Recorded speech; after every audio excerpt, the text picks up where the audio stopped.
All right, chat. Welcome back.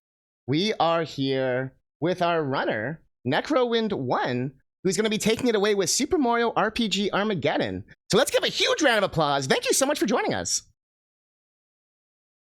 Thank you, buddy. Yeah, we're doing good. I appreciate you having me, and I look forward to showing off what this game is all about. Yeah. I'll be here on the sides. Like I said, I'll be kind of coming and going. But I'm happy to give you the show floor right now. So whenever you're ready, well, take us away. Awesome. So the first thing I want to talk about is what is SMR. So the first thing I want to talk about is what is SMRPG Armageddon. So this is a ROM hack. This is a difficulty and content ROM hack from the original game Super Mario RPG Legend of the Seven Stars, which came out, you know, almost over 20 years ago at this point. And we are going to be running the more difficult version of the game. This game has been in the works for about 10 years. They have gone through multiple iterations. They've had versions 1 all the way up until version 10, which is what we're going to be playing today. The game has taken on a ton of different things, new bosses, new content, new pretty much everything, and hopefully we should be, you know, all set to show off what this game is all about. I'm going to be going over all the different changes from this game to the original because there are many. The end. But what we're going to do is we're going to hop right into it. To introduce myself briefly, I'm necrowind1. I'm the current world record holder of this category with a current submitted time of a 2:58.06. I was actually doing a practice run for this game yesterday and actually got a new world record by 12 seconds. I haven't submitted that yet though, so we will be running against my previous and currently submitted world record of a 2:58.06. We should have this game beaten within, I want to say 3 hours and 5 minutes, 3 hours and 10 minutes at the absolute latest. Generally, runs don't go that long for me anymore unless I Omega choke. But we're going to get right into it. We're going to I'm gonna set my name for A, which is just, you know, faster loads in text, and we're gonna hop right into it in 3, 2, 1, go. Showtime.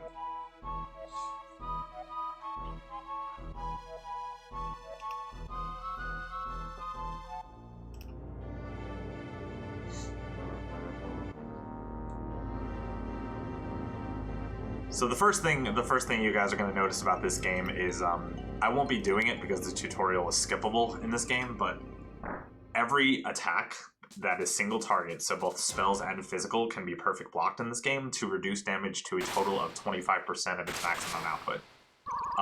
To simplify that, if a move would do 100 damage unblocked, I can make it do 25. I cannot reduce damage in full in this game. That would make this game painfully easy. So we can reduce damage in total to 75% of its maximum damage, which I will showcase throughout the entire run unless I want to die. So, but first things first, you see Rosalina, who basically introduces you to the game. She tells you that there's different timings for physical weapons, and there's second timings on every physical attack. So forgive me, chat, I'm not used to playing and commentating at the same time, so I'll do my best to give you guys a very entertaining experience. But first things first, we hop right into the Terrapin fight. These guys have exactly 500 health, so I need to do a perfectly timed jump, as well as a perfectly timed double physical, so you can't see it on my controller, but I'm actually hitting the button twice to do all my physical attacks. So 1, 2. If I miss either one of those timings, I only do 150 damage, and that wouldn't actually kill them. So the timing does need to be perfect in order to make sure these guys die. And now we're hopping right into the Boozer fight. Boozer the Bruiser. If anybody has any questions, I do have CATNIP'S stream as open, as well as my own. So if you guys want to come check out, if you guys want to ask any questions, feel free. I'll be answering them mostly throughout the whole run, and I hope you guys enjoy this. So Bowser is in this game. You're forced to attack Bowser first. He has a total of 800 health. So we want to double jump on him to deal 720 damage. And and then a perfectly timed physical, which will set him to the next phase, where now we're allowed to attack the rope. The rope has 600 health, and here's the first spell of the game. Well, Bowser needs glasses, so we can't show off blocking spells. But you can. I could have blocked that spell if it had actually connected, but again, Boozer blind. New emote suggestion: blind Boozer. Yes. So the run has some fights in it that are not in the original game. For the most part, it's going to be sort of original. It's going to be sort of true to the original. Like we fight. If you're familiar with the original game, we fight Mac, Boyer, Punchinello, a whole bunch of fights like that. And generally they're, pretty difficult fights. But there's only a few extra bosses that are added into the main storyline, as well as some removed. But most of the content in Armageddon takes place after the game, which unfortunately I don't have, a ton of time to showcase due to time limitations. But in the future, maybe I can.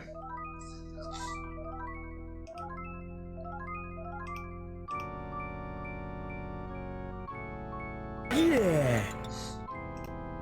And this is basically the plot for those that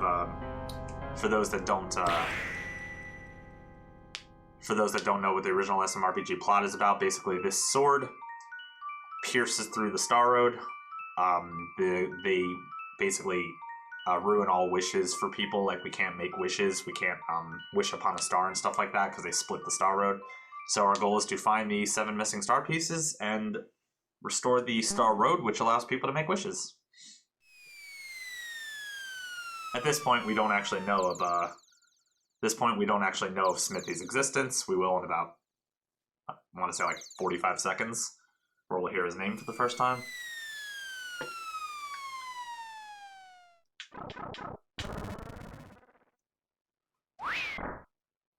So this run should take me roughly 3 hours. Like I said, 3 hours and 5 minutes.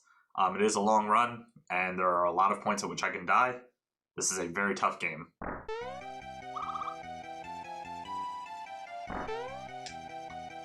So first thing you might notice is Yoshi and Luigi here. Luigi is basically your tutorial into this game. He will provide suggestions throughout the run and be like, hey, you're about to fight this enemy, do this. There's a mini boss here that gives you an item that might help you for insert boss, whatever. He's basically your tutorial to give you advice and suggestions throughout the run. As far as Yoshi's concerned, Yoshi is there to give you items. If you get into overworld encounters, like wild enemy encounters, like the Goombas roaming around, the Koopas roaming around, whatever, if you defeat them, if you beat like 5 or 10 of them, I don't remember the exact number for normal mode, but if you fight a certain number of them, he'll reward you with very powerful items. We don't do that in the run, it's obviously very slow, but that is what he is around for.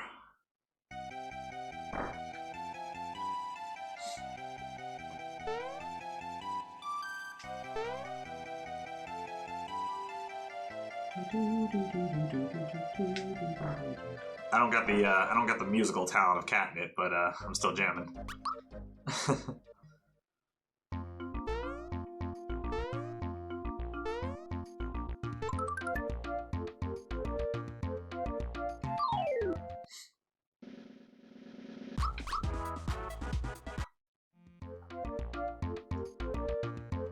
So you may be asking yourself why I got into that encounter. So a bug was discovered when I started speedrunning this category that if you encounter a scripted encounter, so not a traditional overworld encounter, but a scripted encounter, and run from it, well, initially it was just die, but we learned that we can run from it.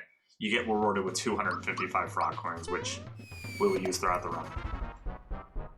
Alright, first major boss of the game, Hammer Bro. So this fight requires 9 jumps to beat, and it also requires perfect blocking throughout the entire fight. I cannot miss any blocks in this fight or I will die.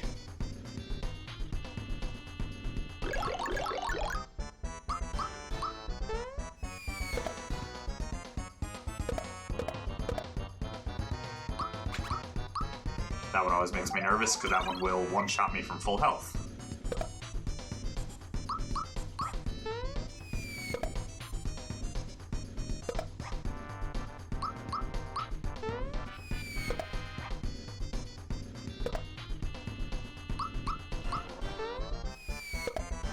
And we got him.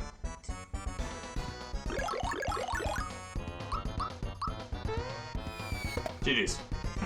Did version 10 change the run from previous versions? I don't know. I actually only started speedrunning this category. I only started speedrunning this category as a V10. The previous speedrunners, the game was much, much different. They had different bugs, different glitches, different items, different weapons, different bosses. So, I would assume so. I have seen the version 8 world record, the version 8 beta world record held by Doomsday, one of the co-creators of this game. I didn't know Armageddon existed prior to this version, but as a very avid SMRPG fan, this is probably my favorite game of all time.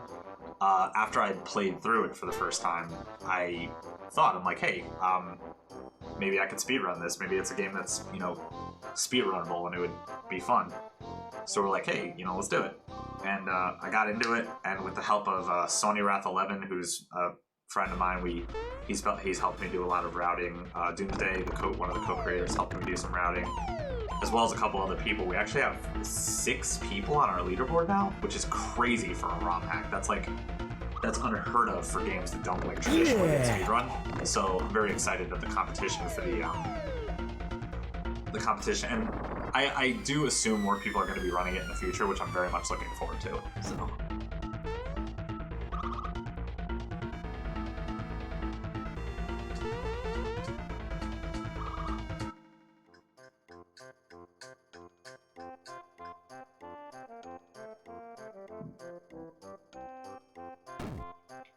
Yeah, I'm pretty sure he did. So there's a lot of things about this game that have made the speedrun exponentially faster. As you'll notice, I'm 46 seconds ahead after the first split. That's not by accident. So the original run, the original world record, the run that I currently have, the 258, didn't know about the frog coin bug. Well, it did, but not in the way we now do it. So it's now saved 45 seconds to our original time right out the gate, which is nuts for a run. Like, it changes so much. So I'm very excited that now we have that time save. It's basically like whenever you start a run against my original world record, you have 45 seconds to save just by doing the new discovered bug.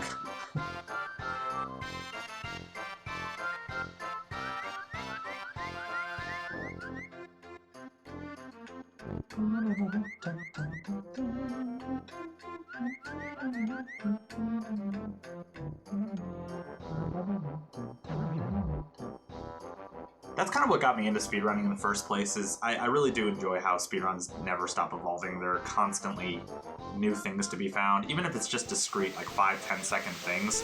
That stuff adds up over the length of a 3-hour run. So it's very exciting to be a speedrunner.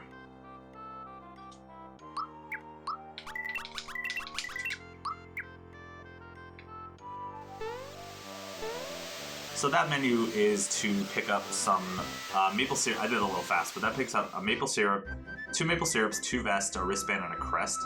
The wristband and the crest are attack and special attack boosting items, as well as accessories that raise defense ever so slightly.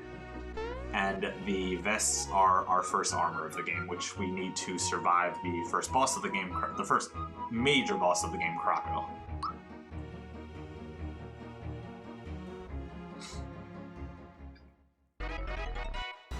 Croco's a jerk.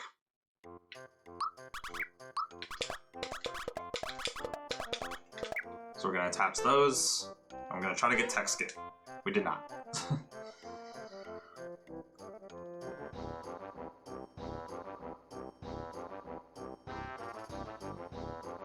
So the game does not let up in terms of difficulty. As you guys saw in the Croco fight, I was not at liberty to miss a single block in that fight.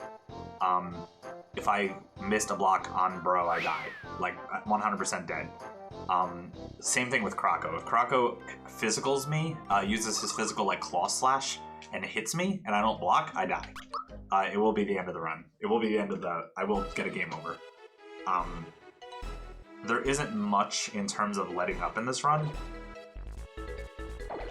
One of the things the developers very much insisted on is that you need to be able to block good to play this game good. It is a very tough game, and it does not let up. So, and on hard mode, it's that tenfold. But we're going to be playing normal today because I don't want to take up 10 hours of, I don't want to take up 10 hours of my guy's stream.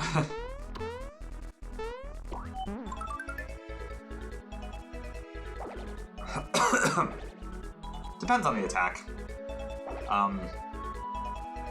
Krako's physical is very deceptively weird to block. It's kind of like a little delayed. And then some are instant, like they'll connect with Mario and they'll instantly hit you, and then others are like a slight variation, so you really have to know everything. 1, 2, 3, 4, 5, 6, 7, 8, 9, 10, 11, 12, 13, 14, 15. Perfect. So we get 15 or 16 EXP points here because we do not want Mario to level up here because it's just slower to open up the EXP menu screen.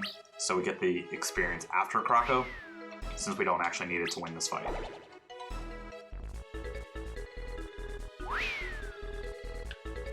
Oh, that sucks. I got caught up on the bush. This may work out, but... Oh, that was actually really good. Okay. That ended up working out okay. Alright, Krako fight.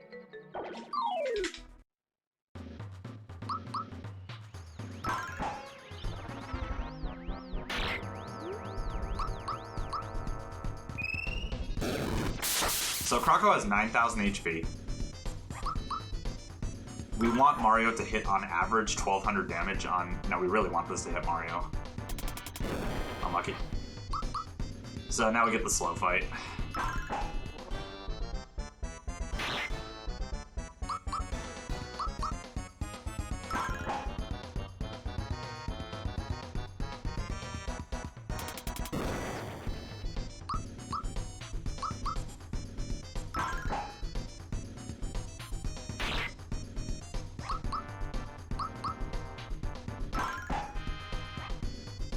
Cool.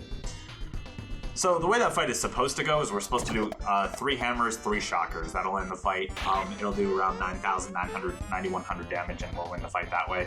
Unfortunately, we got the worst possible situation, which was Mute Bomb on Malo, so we had to finish the fight with just basically physical attacks. But we didn't die.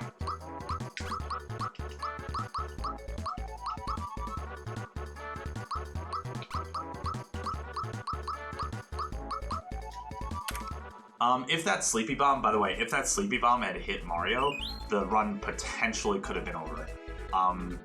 We could have just straight up died because neither of my characters would have been able to attack, and your damage gets doubled when you're asleep.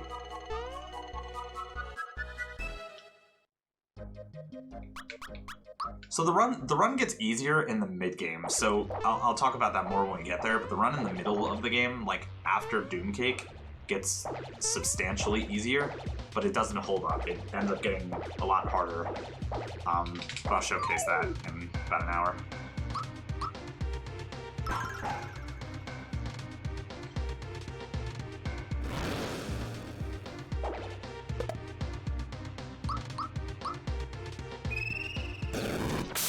So that was the first case of a spell that I could block.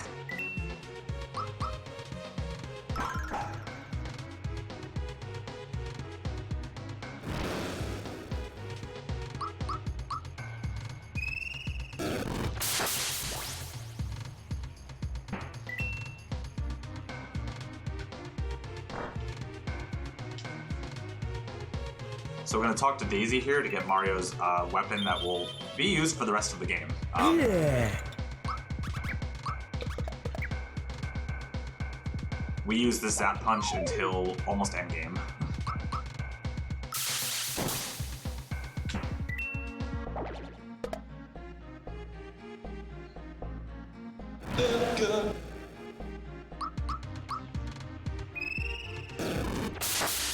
Yeah, just shitting my pants.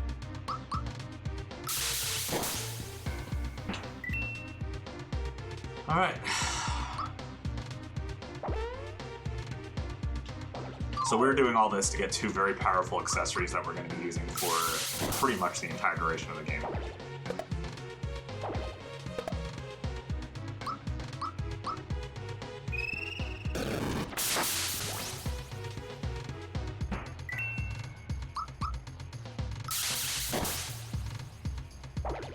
Nice.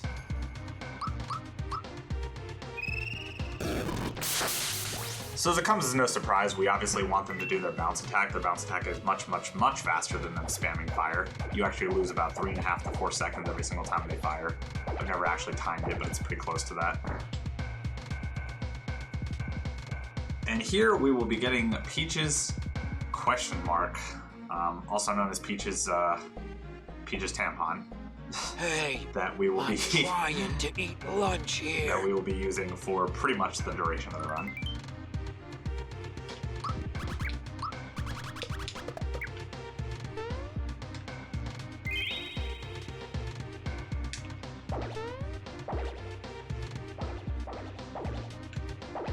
Yeah, so Luigi's purpose there is to tell you about Mac's ultimate attack, which, knock on wood, we shouldn't be seeing, hopefully.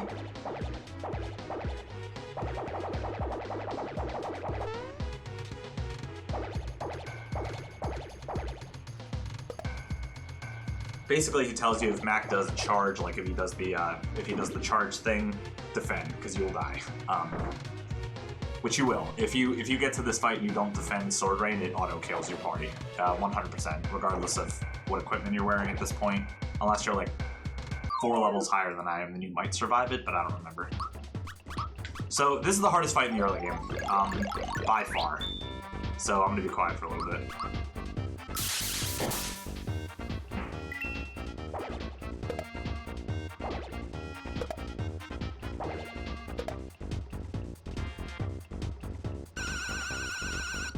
And that is really bad.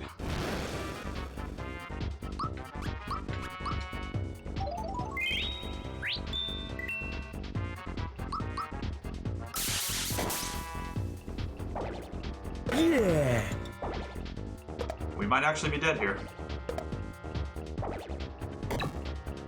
Very possible we die here.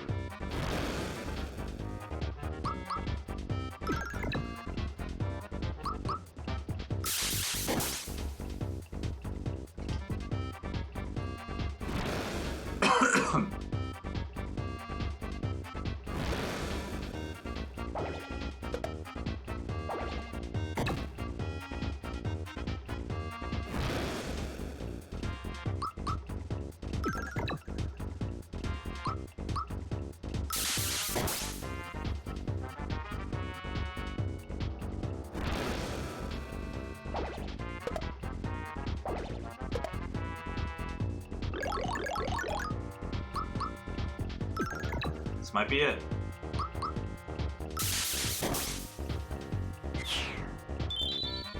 Woo!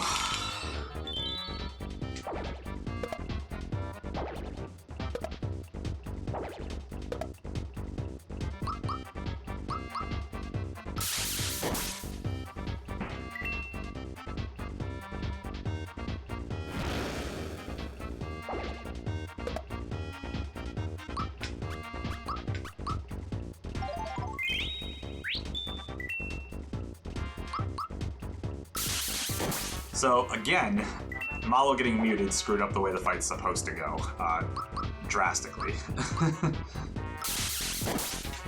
That was awful. That was really, really bad, but we didn't die. So the way that fight is supposed to go is we're supposed to,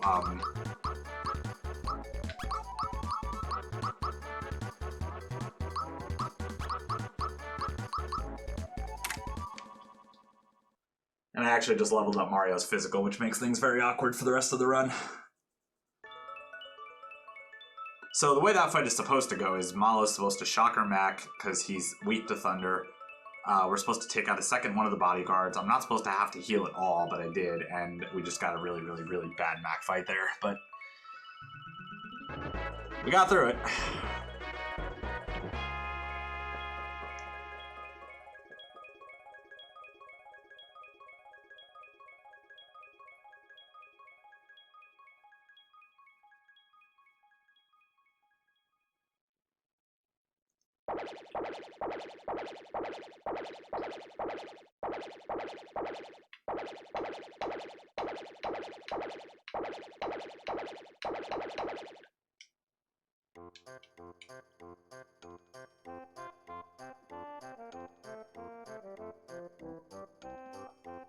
Yes.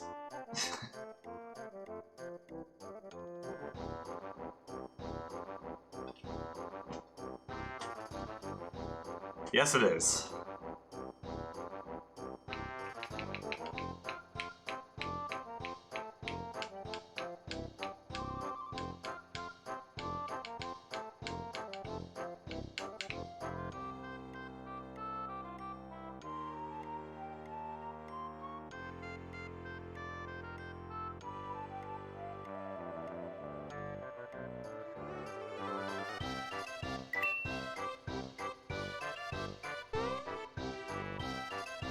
That's okay. There'll be cutscenes with sound in the new game, and we're gonna learn after all these years.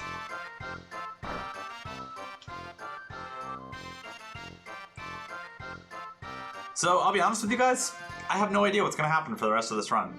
You cannot level up Mario's physical in this run. He needs to be full spec and magic for the routes to work, and I leveled him up in physical, so we're gonna be improv, chat.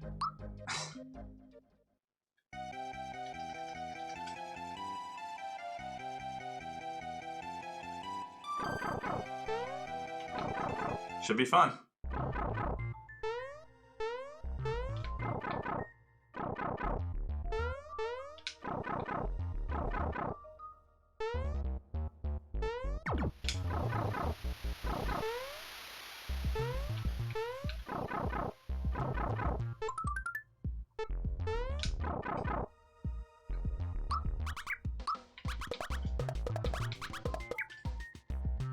Yeah, I don't even know what that's gonna look like, so this is gonna be fun.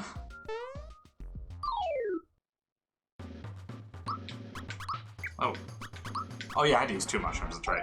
So the Hyper Shroom here boosts double Mario's attack, so we're gonna need that to whittle this guy down.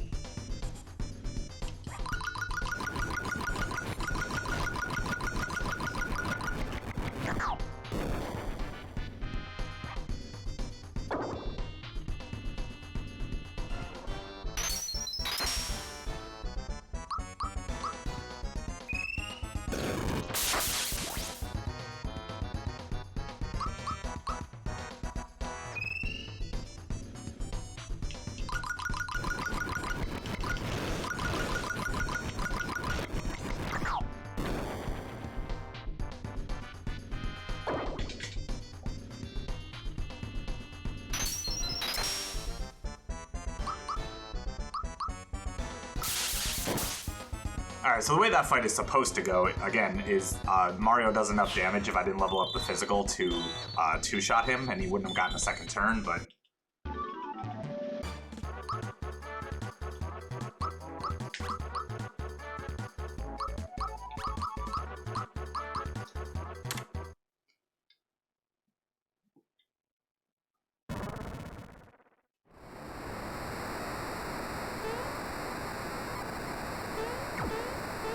This is going to be an interesting run. No idea what's going to happen, but this is going to be an interesting run.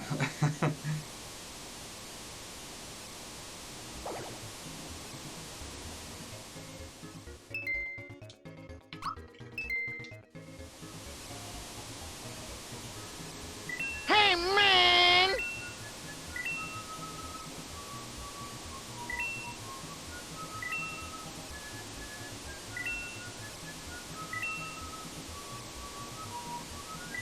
You're crazy, Will. You're welcome. Okie dokie.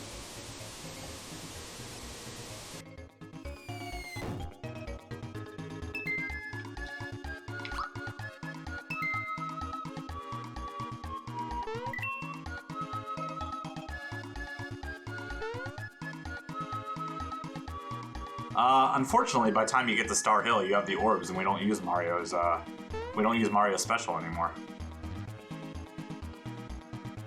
Otherwise, that would be a great idea.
Oh, dude, Pokemon Prism was amazing.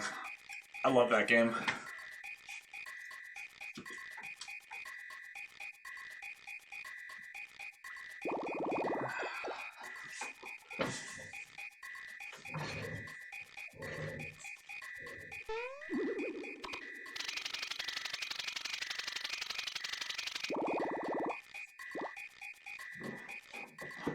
The robe was restricting my power.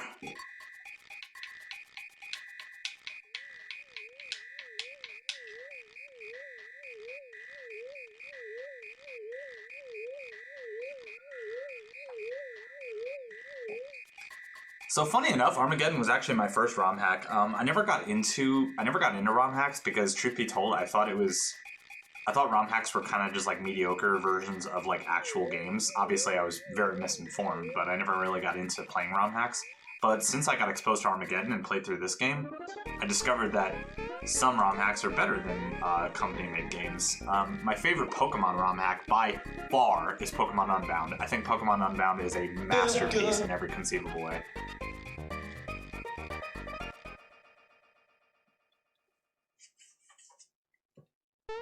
I've played Crystal Clear. I've played Pokemon Prism. I've played some other. Radical Red's not even a ROM hack. It's kind of like it's just a difficulty mod. It's just a game designed to make all the battles harder, but it's pretty much the same game as the regular Fire Red. But Unbound is a masterpiece. It is so much fun. The boss battles are all super creative. What one of the developers did too, which I thought was amazing, is there's 4 difficulties you can choose from when you start to play through the game. You can choose what's vanilla, difficult, expert, and insane. Each one of them has its own like challenge to it. Like you play through vanilla, that's for people who just want to kind of enjoy the storyline, play through the game, but it's not easy. It's still a hard game. But they have a difficulty selection screen when you start the game, which is the coolest thing in my mind. But then when you get to Insane, that forces you to know Pokemon, like in and out. All the teams are going to be full EV'd, full IV'd, natures, held items, competitive movesets. You cannot slack when you get to Insane. Like that takes a really skilled Pokemon player to play. So for people who are decent at Pokemon, but like not getting into it for the first time, I'd recommend probably like difficult or maybe expert if you're willing to like push the threshold.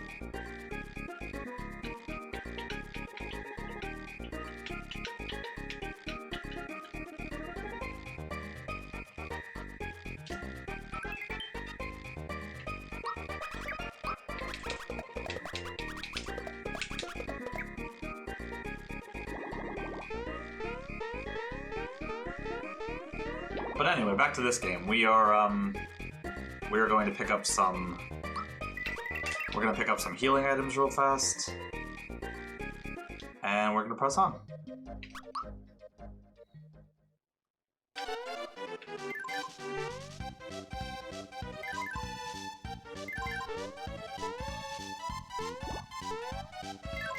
So even though the developers intended you to be at the level that I'm at when you're fighting through these bosses, they also expected you to do a couple. If you like a stream, reveal your pride. We do not. They also expected you to probably do some of like these overworld battles and some of the mini bosses to gain experience. We are not going to be doing that, so we're going to be needing some healing items to keep things fair.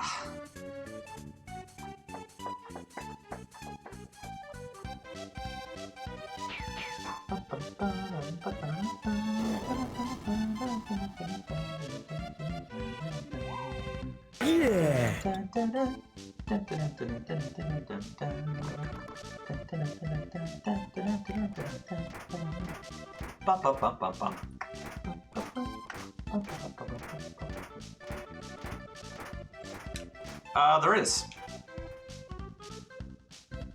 It is the reward in this game for collecting all of the hidden is for collecting all of the hidden chests. It is also nerfed. I mean, it's extremely powerful, but it's nowhere near as stupid as it was in the original. There's also no lazy shell weapon. There's only a lazy shell armor.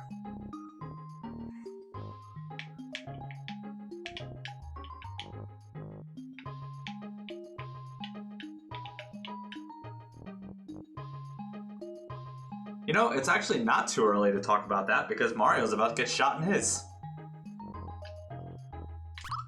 Everybody thinks Mario gets shot in the head here, but it's not what happens. He gets shot. Nah, he gets shot in the gooch, man. He gets shot right in the gooch. Twitch doesn't like the word gooch. It censors the word gooch, but he definitely gets shot in the gooch. 100% undisputed. Yeah, see, the thing is floppy. That can take a shot. That can get hit and, like, wobble a little bit. And you get shot in the gooch, it just levels you.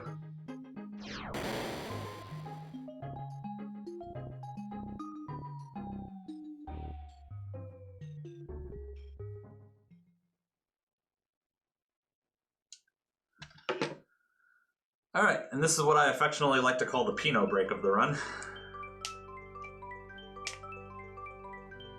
Usually I'll go to the bathroom at this point, but I don't have to.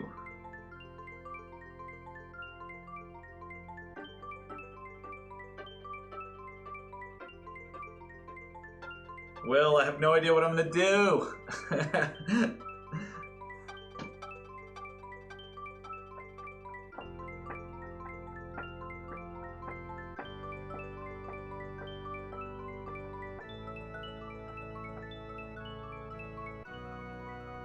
Okay.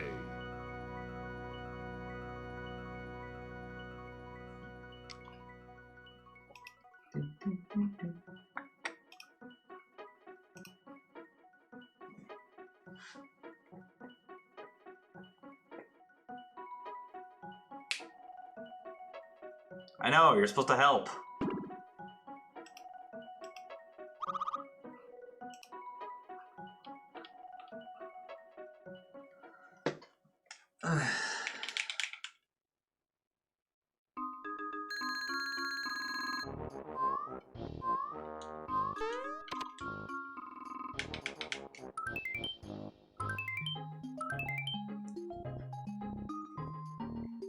Dude, why do I keep getting turn 1 Echo Findered in every marathon I do? It's so crazy how consistently it happens.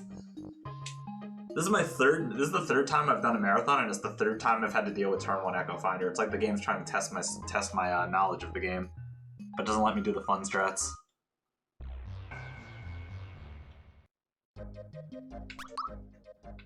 Alright, on to Forest Maze. Bust out the cat jams.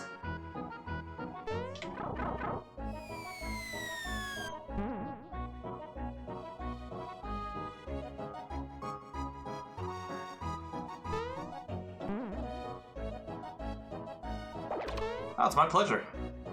Glad to be a part of it.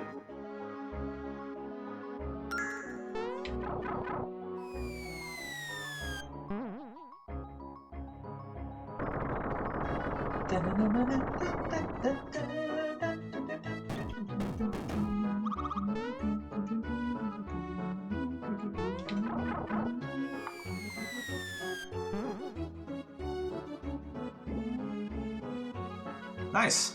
We got the R&B. It was nice to me.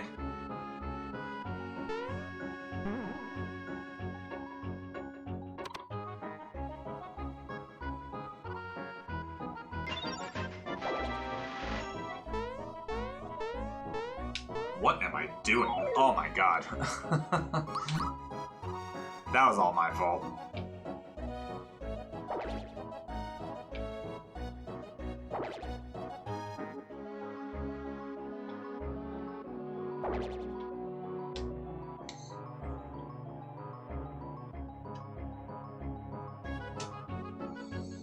Hey, maybe by the winter I'll feel confident enough to do a hard mode run in this game. Oh, stretch.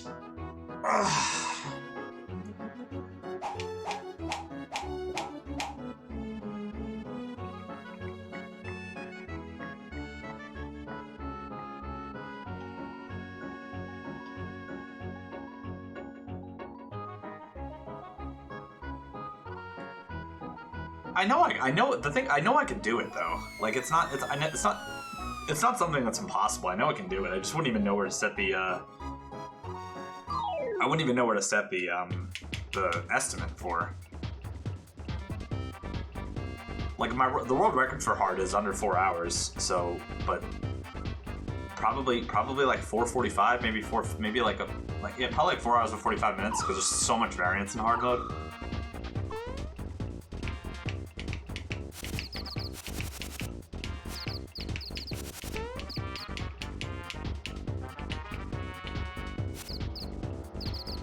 Yeah, the current world record's a 3:58, so about an hour faster, about an hour slower than normal mode.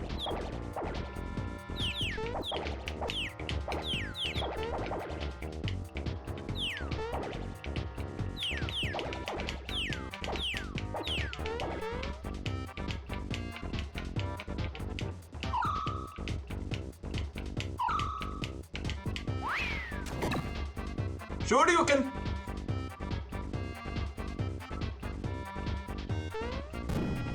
That probably did like 2 damage because Geno's outside of Geno boost, he's useless in this fight. He does absolutely nothing. So but yeah, here's hoping the lowered magic attack doesn't screw me here because it's gonna be a bit problematic.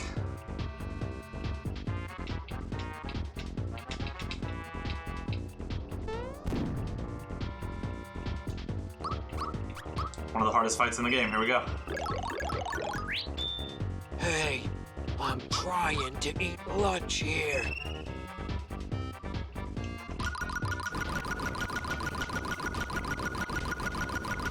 That's really good.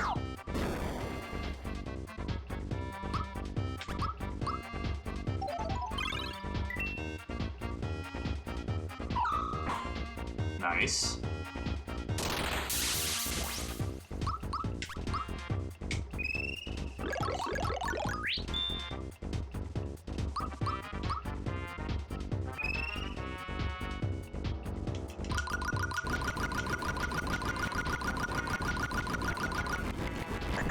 Okay.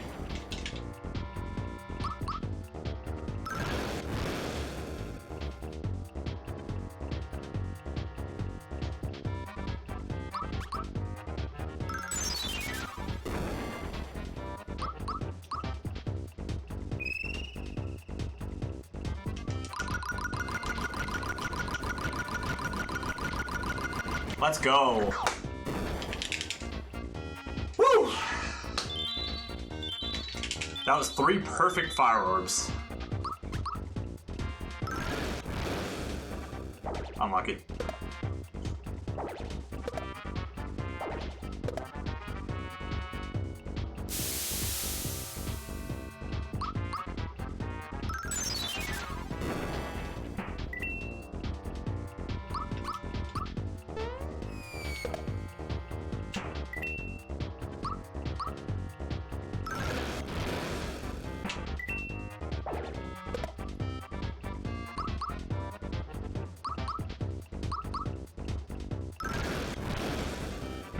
I'll take that.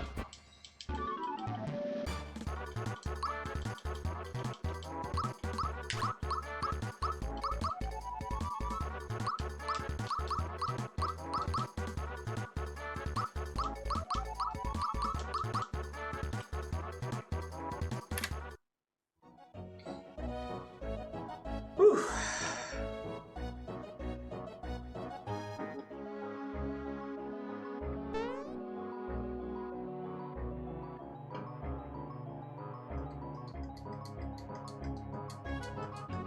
Yeah, he has 30, so he's 32,000 health. And Mario's Fire Orb normally does 10,600 when you do it perfect, but because I messed up the magic thing, it does around 10,400. So 3 of those plus a Malo physical barely kills him, probably by like 1,000 health. No, it is not, because so the developers made it to where by the time you get to the final fight before Smithy, you are guaranteed to be level 50, which is the max level in this game. There's no way to like restrict your level ups.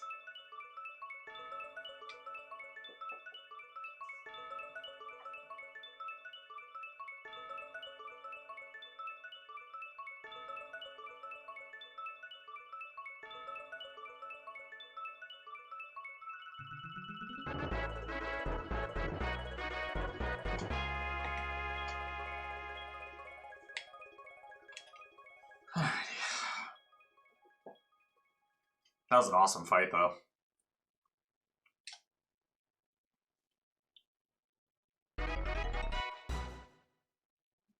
Very much so, yeah.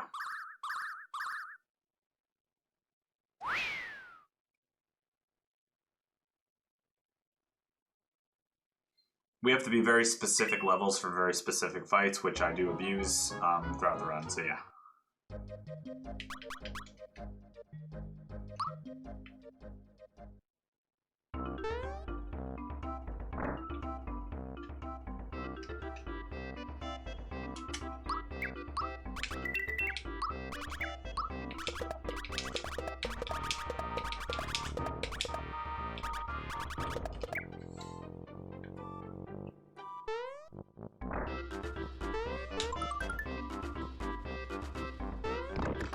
Nice. So that menu buys the new upgraded version of the vest, the Reflect Vest, as well as... well, no, it just buys those, as well as we pick up the hidden Energizer chest, which we will use in the black and yellow fight, which is an Armageddon exclusive fight, so you guys will see that in a little bit.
Will percent.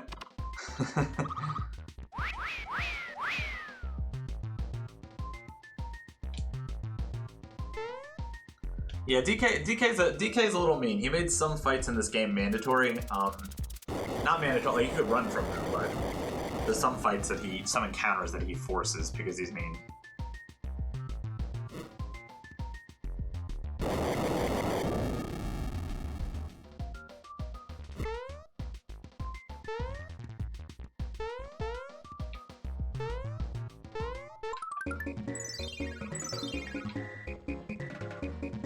And here's something that you can't do in vanilla. Kill Croco with the star, baby!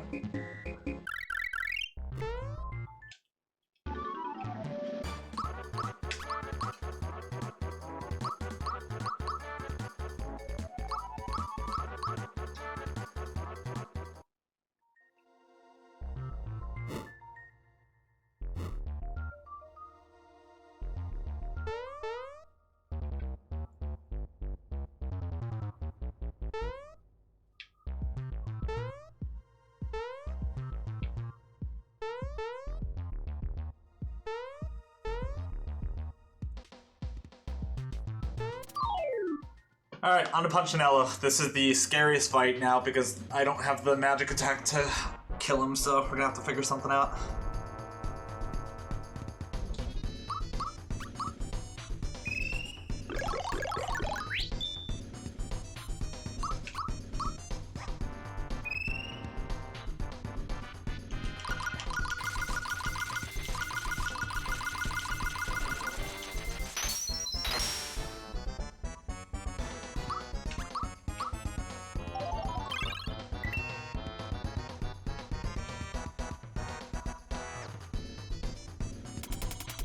Nice. It's very good.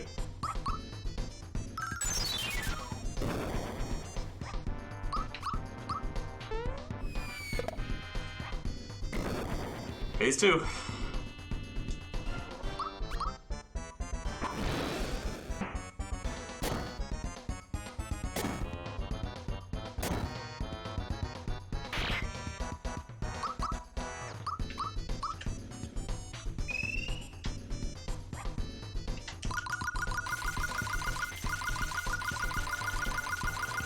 So normally that would be enough damage, but it's not going to be because we messed up. It's fine, we just...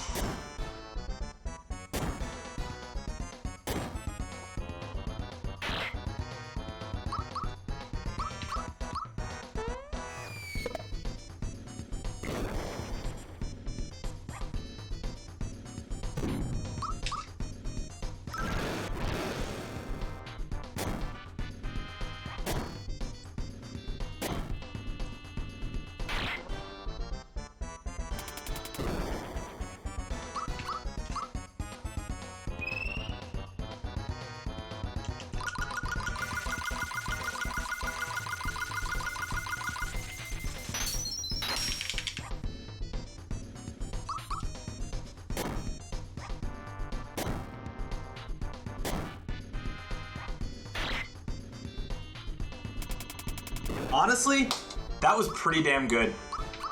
Got him. Okay. Let's go.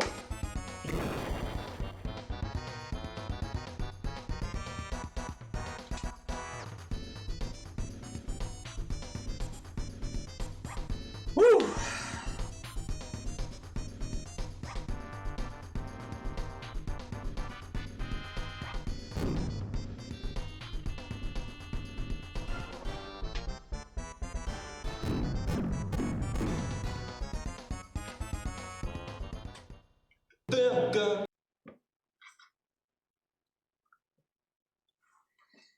No, I just played that really well.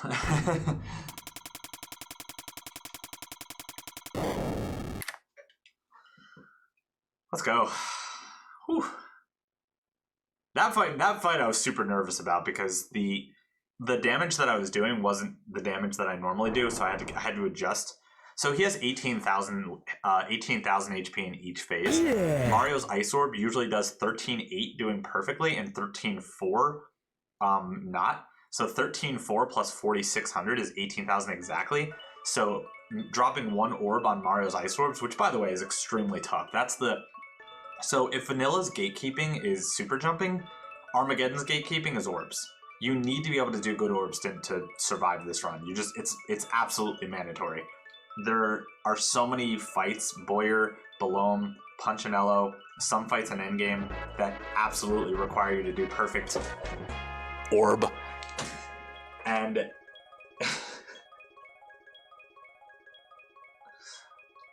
and if you can't do good orb, then you're in trouble.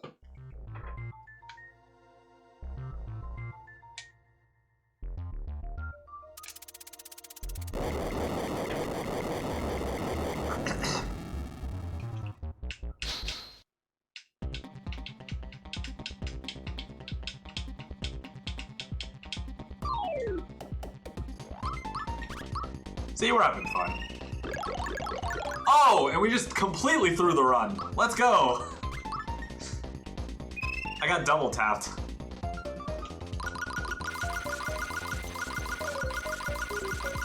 So normally this would kill, but I'm a moron. God damn it. And I got Poison Bomb too? Shit.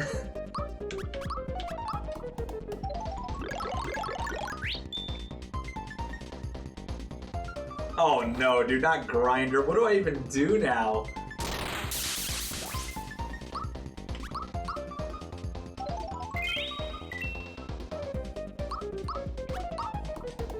I have no idea what to do.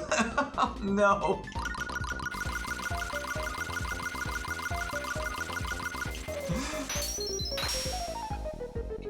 I have absolutely no idea what to do. Don't kill Gino, please. Oh shit.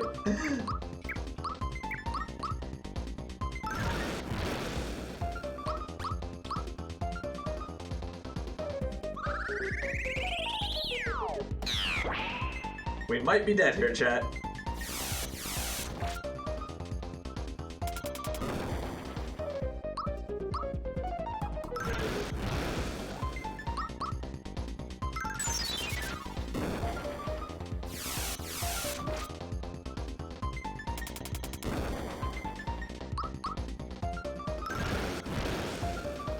Yes!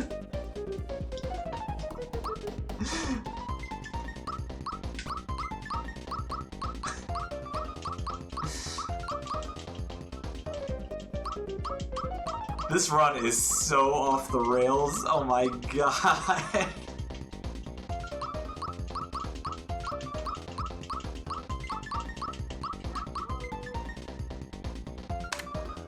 Oh my Lanta, that was awful, dude.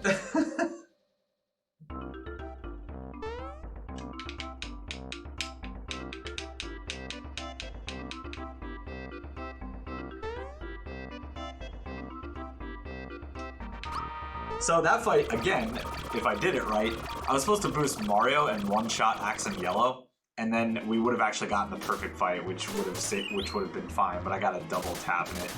I got one of those double taps where you try to tap over it and it does it twice. But that wasn't bad. Not dead.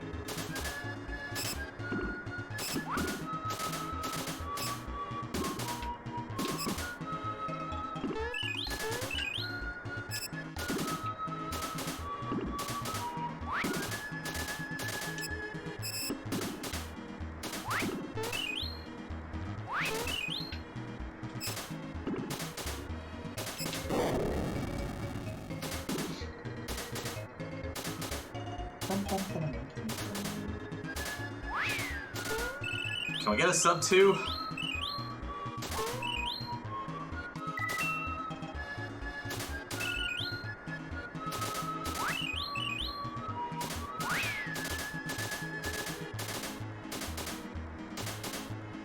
Sub 2 minecart?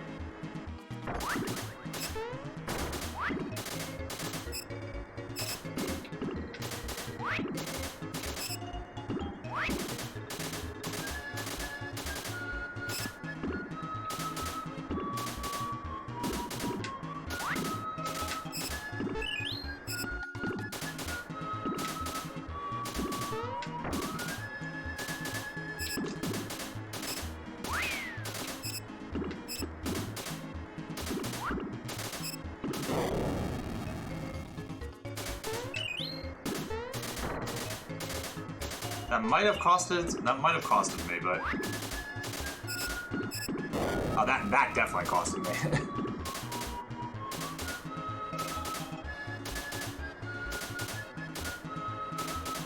Hey, I'm trying to eat lunch here.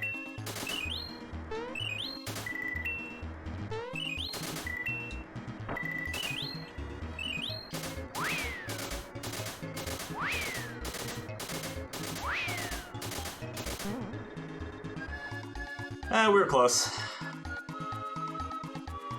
Welcome back!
Alright, let's get some good luck here. No, get over here, you little shit. Right here. Thank you. Yeah. Oh no, dude. This is so bad.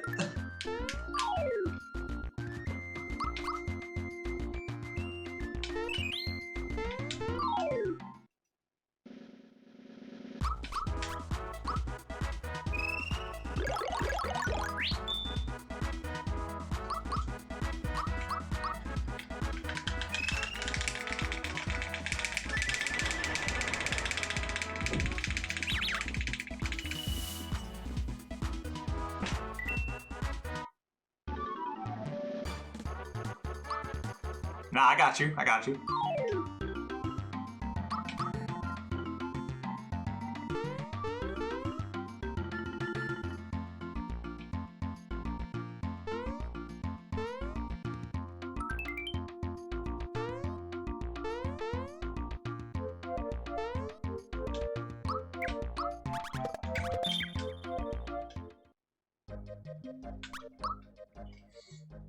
Yeah, because I've been because I've had to improv them all because I'm messing up. It's okay though, we're having fun.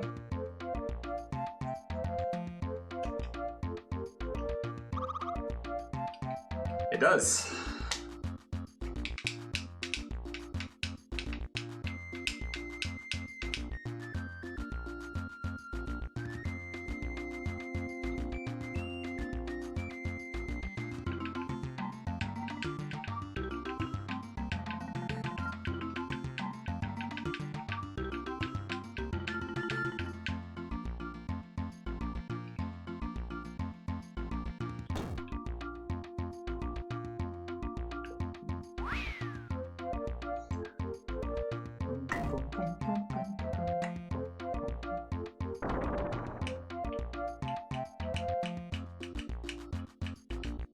Yeah.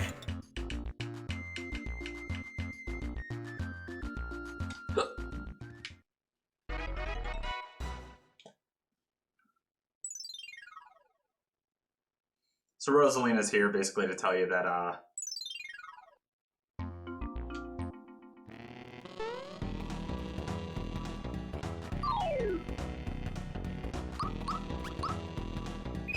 hi, I'm CousinCatnip.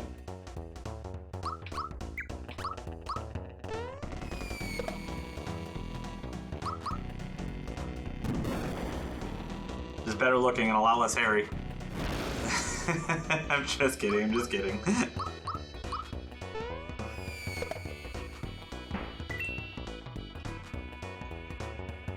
necrowind1.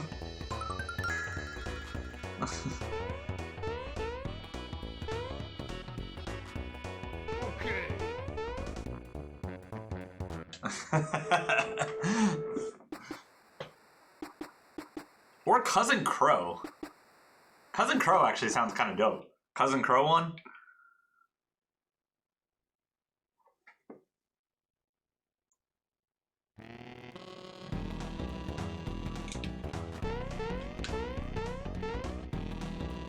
Yo, y'all see that movement?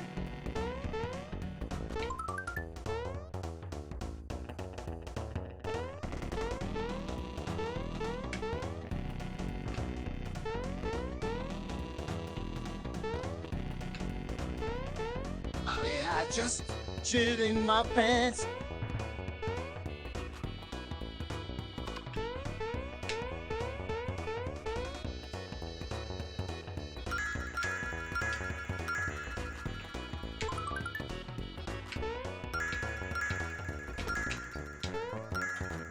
Yo, let's go.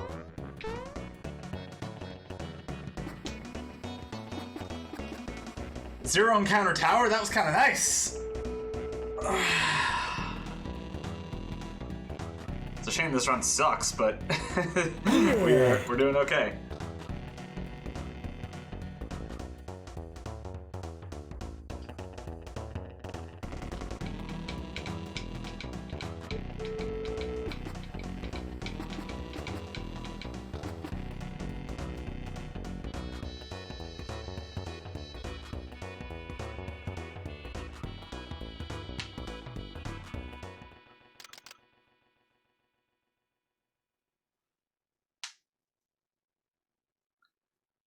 Bow, wow, wow.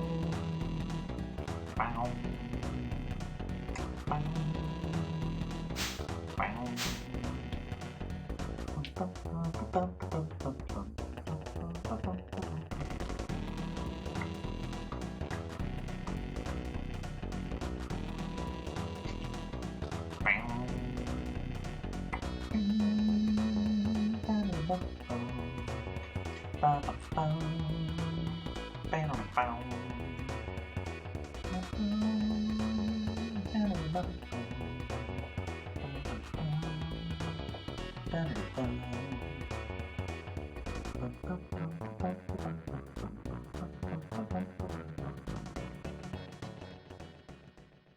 So, fun fact: even if you win this minigame, you have to fight Booster.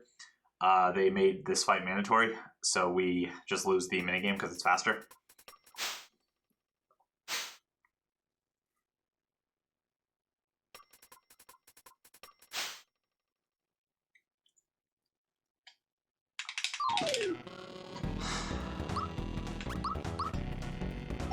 And this is the first fight where gems get used.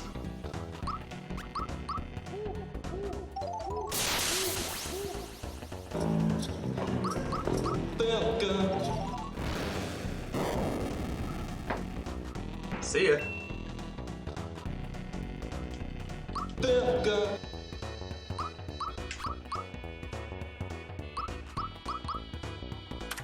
Alright, so what just happened there? Bombs are, our gems are a item that is similar to the bombs from vanilla. Basically what they do is they deal a total of 7,500 damage to enemies that take neutral damage to the element in choice, 15,000 damage to the enemies that, 15,000 to enemies that are weakened to it, and 3,750 from enemies that have it. So basically 3 of them just wins the fight.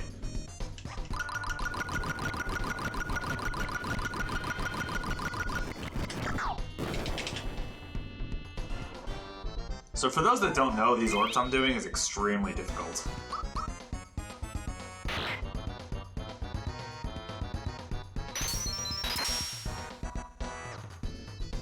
Oh, that's good. Kill Gino? Damn. Yeah.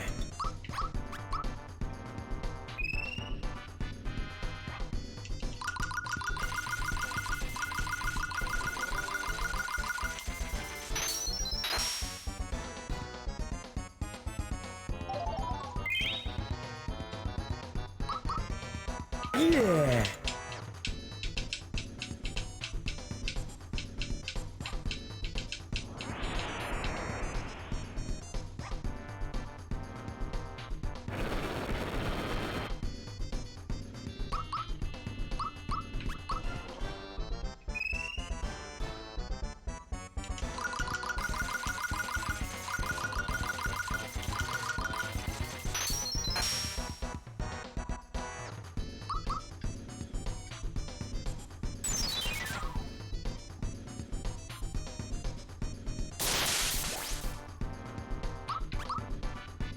Yeah.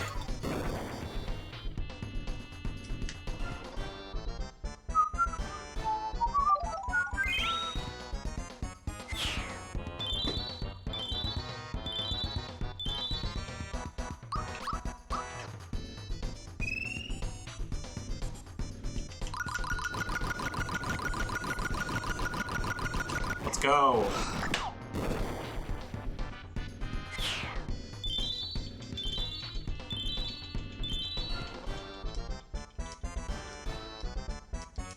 Yeah.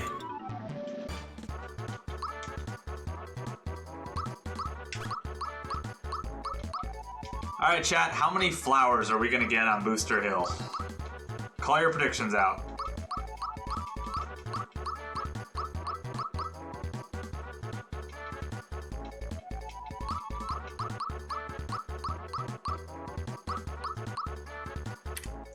Six? Well, I hope not. I have to reset if it's 6.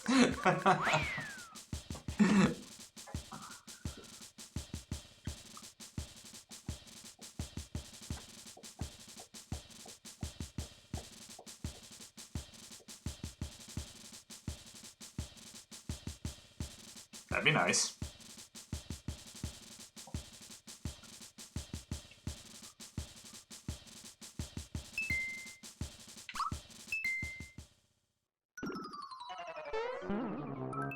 One!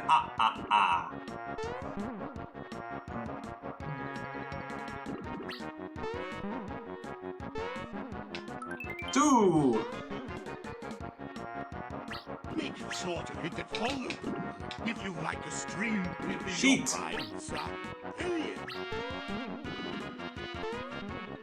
Three!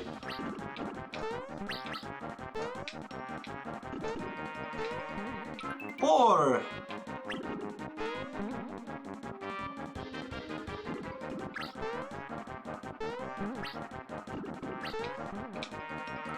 Five! Yeah. Six!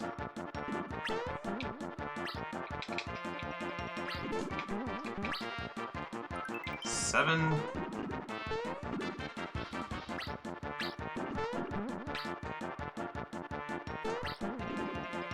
Eight!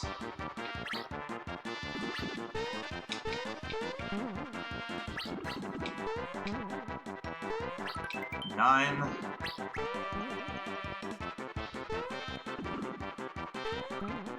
10,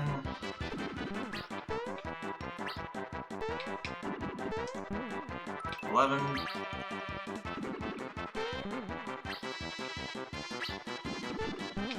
12,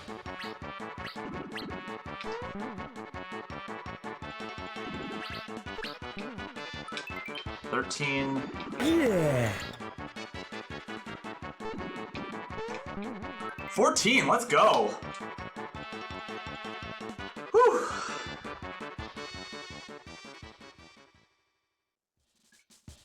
14 is excellent.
First try door, let's go.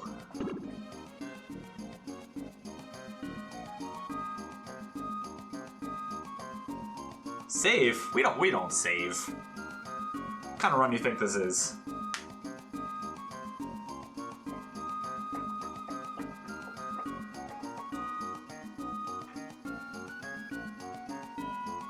Saving the savings for people who aren't the best SMRPG Armageddon player in the world.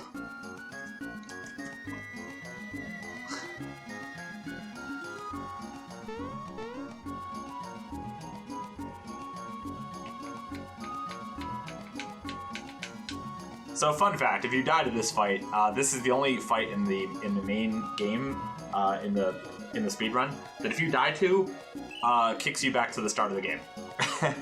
You automatically lose all of your progress unless you save beforehand. That's why he's telling me to save, but we're not gonna die because we're nice with it.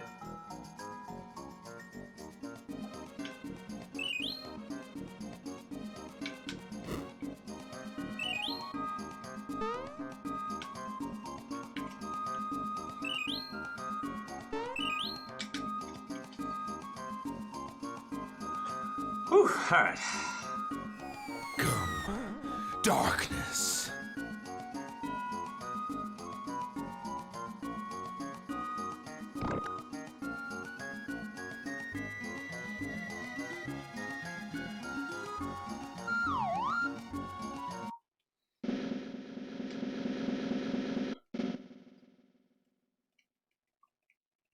So getting Peach Kiss in this game actually has its benefits. You get 5 FP for doing this fast enough, so it actually is actually vital to the run. We need that FP to do our strats later in the run.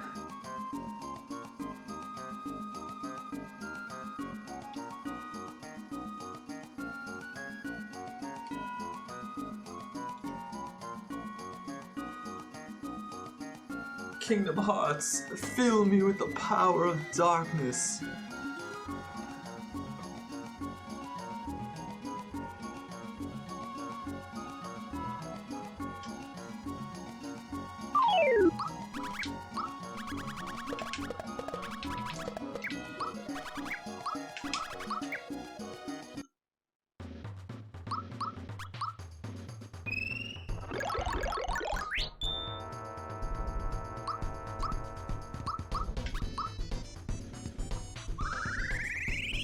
Yo, we ready? Let's go.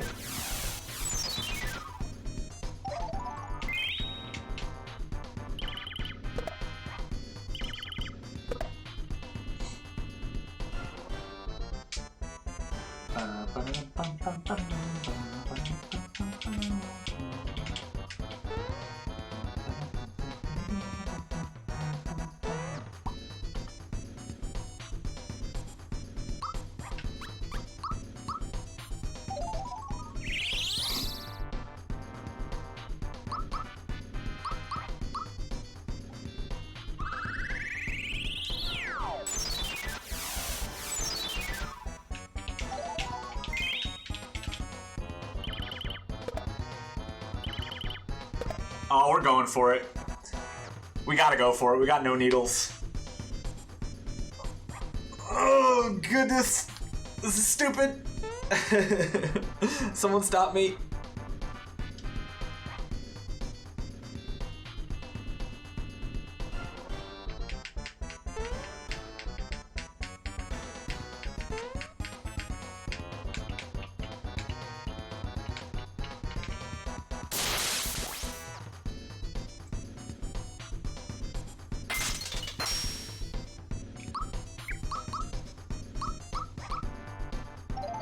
Will, we're going for it.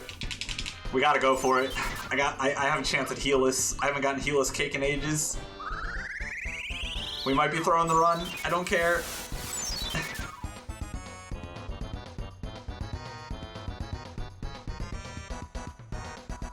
This might be the chance to save some time.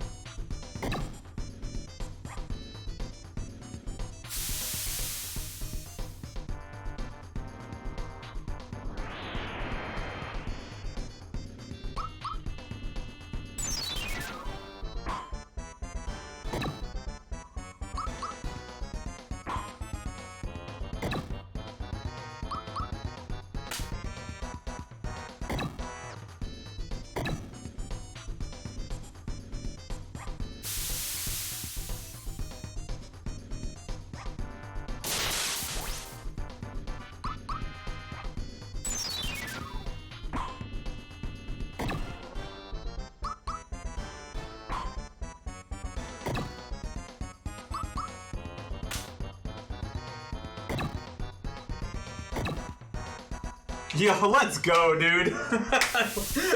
Awesome.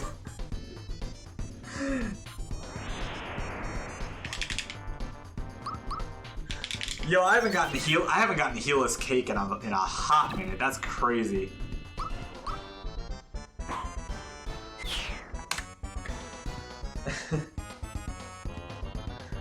Let's go. That was awesome. Let's go. Hey, that was clean. Hey, I'm trying to eat lunch here. Speedrun skills. We have a guest run right now here with necrowind1. So if you're enjoying it, don't forget, we're raising money for Food Banks Canada.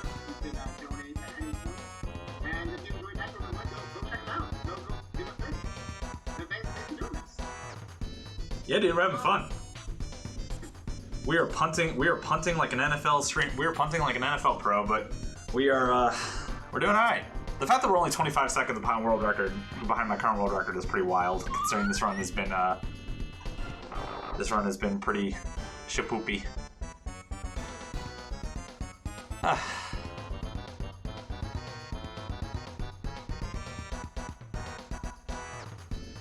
Yeah, marathon luck be real indeed.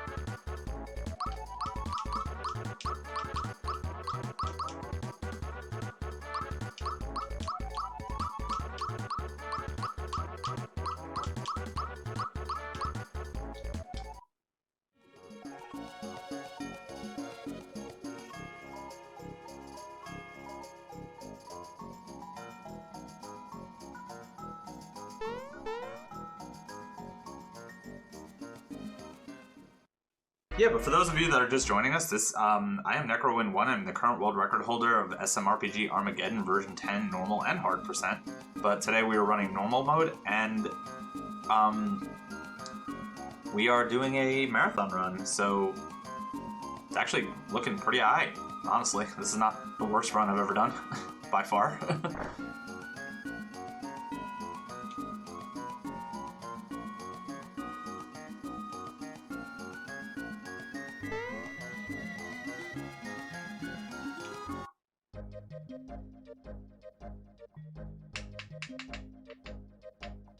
Happy what worked? the go and healless?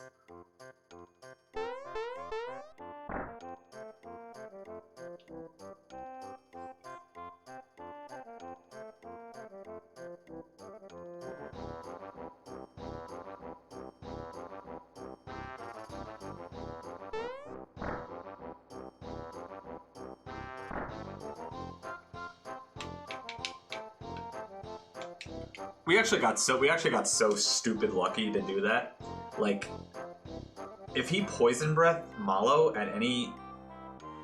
Oh no, it's everything. It comes down to who cake attack. First off, in order to do healless, you have to get 0 needles from the chefs. The needles inflict a status called armor break, and if you get hit with armor break, your damage received is doubled. So you can't do healless because cake's damage output is too high. Second, he can never use poison breath for the entire fight, and if he does, it can't target Malo because Malo will die. Third, the spread out of attacks needs to be relatively like even. Like, he needs to attack each character like around the same number of times. And lastly, you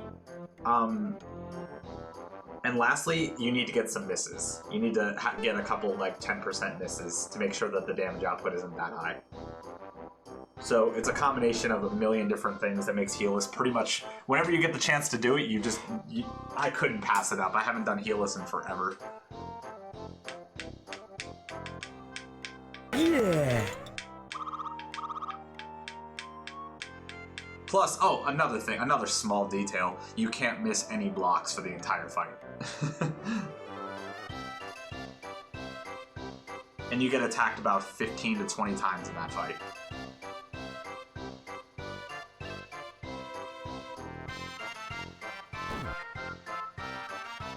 That was sick.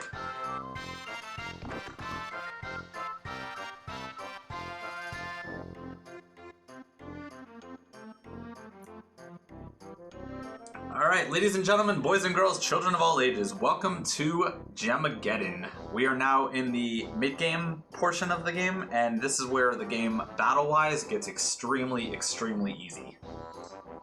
We don't need to do much thinking in battles anymore. Blocking is no longer really, like, super requirement. Hey G, would you make me a but sandwich? movement is now going to be important.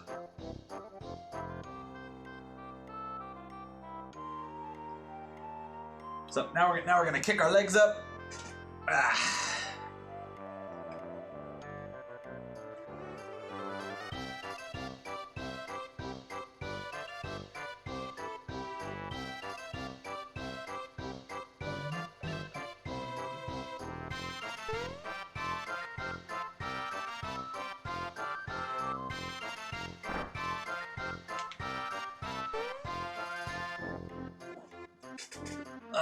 The literal leg kick up, yep. We get to relax for a little while now. Not to say there isn't room for time loss here, but we get to actually... we get to vibe. So, chat will be hanging out. I'll be hanging out with you now. I don't need to focus as much.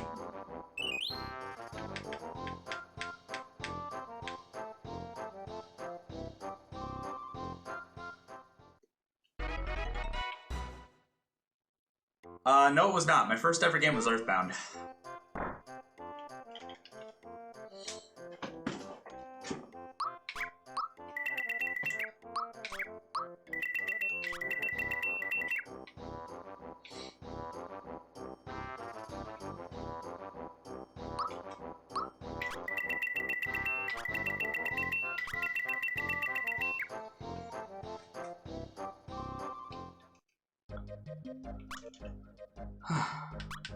So because of the bug that we did at the beginning of the game that rewarded us 255 frog coins, we now have the currency to purchase gems for the duration of the game. And as I said earlier, gems are broken.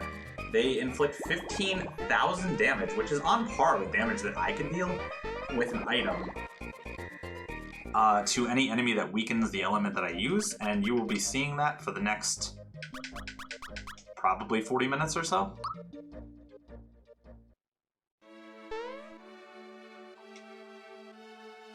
So enjoy the ride.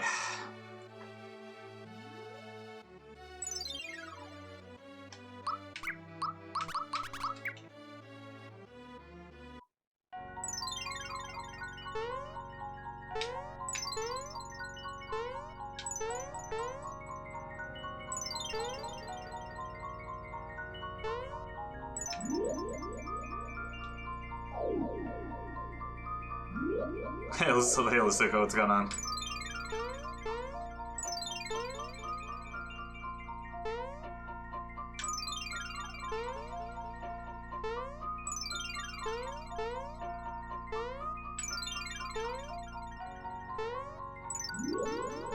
Yo, no encounter Star Hill Poggies.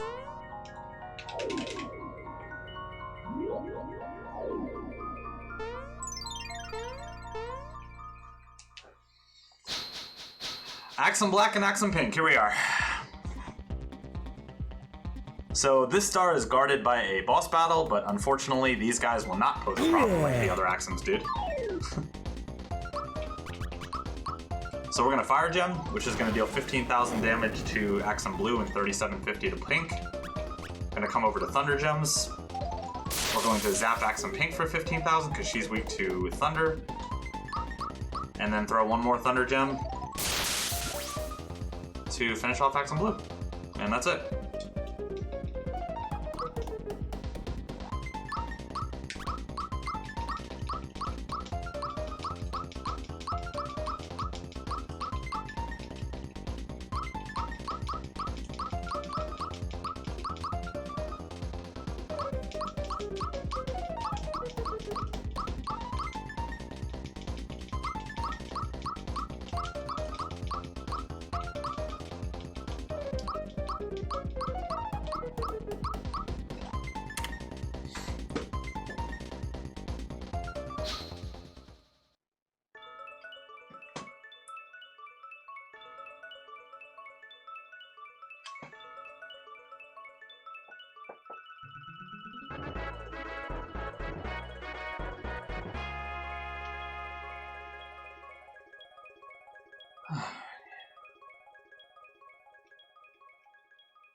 That was good.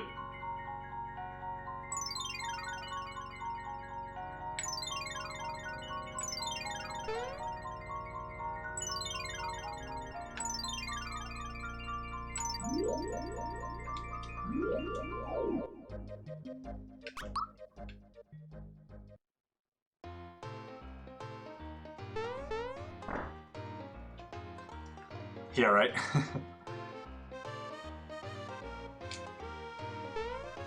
So talking to the Elder there unlocks the next area for us to see. Oh, well, first we're gonna re-enter Seaside Town because every run I do does that.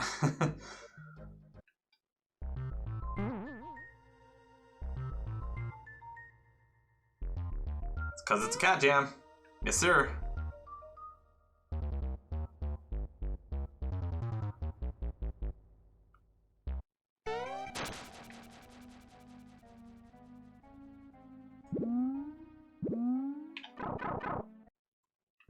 Barrel volcano escape.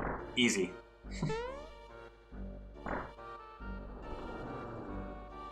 I don't even think it's close. Everyone likes Everyone likes forest maze. I am a fan of the.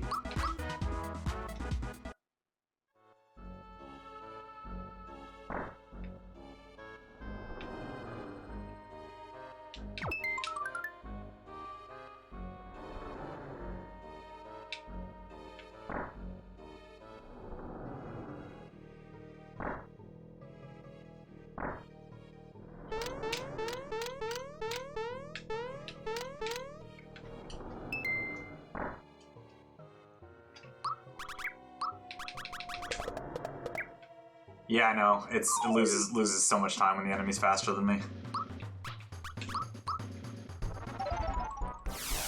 Alright, so this guy has 90,000 HP.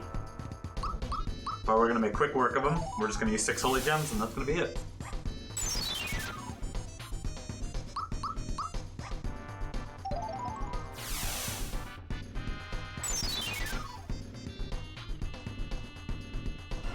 He always does this turn 1, Dark Breath.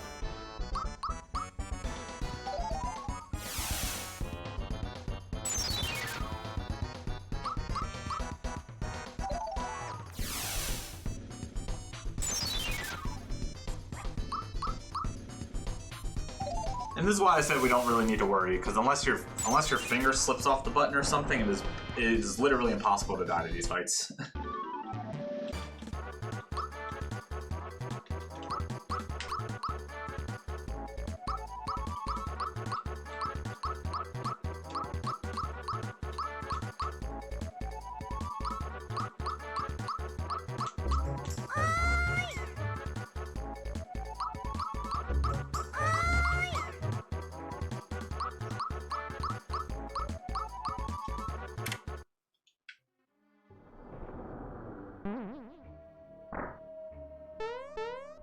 Yeah, exactly. Not having to do any setup like boosting or anything like that. And you can just use an item that deals massive damage. It's so rewarding.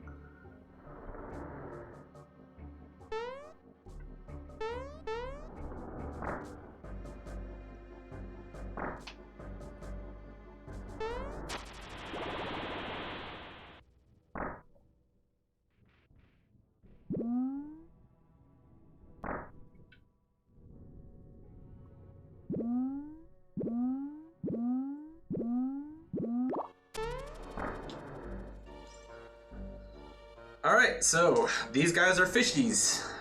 We were talking about Pokemon earlier. We know what they're weak to.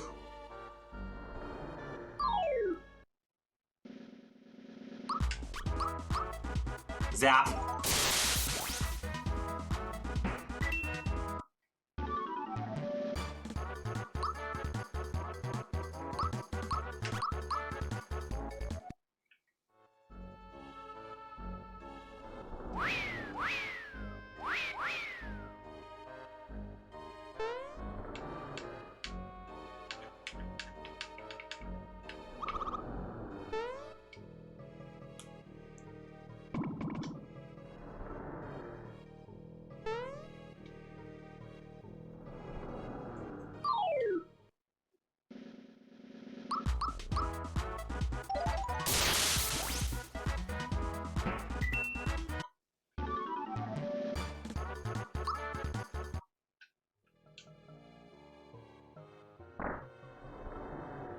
I think I scared Will away. He got so mad that I healist what's his name? He's upset.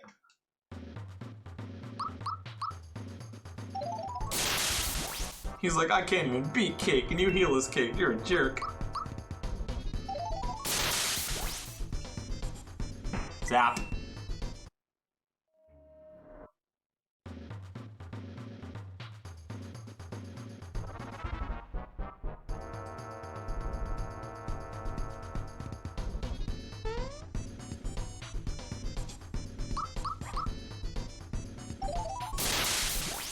Zap.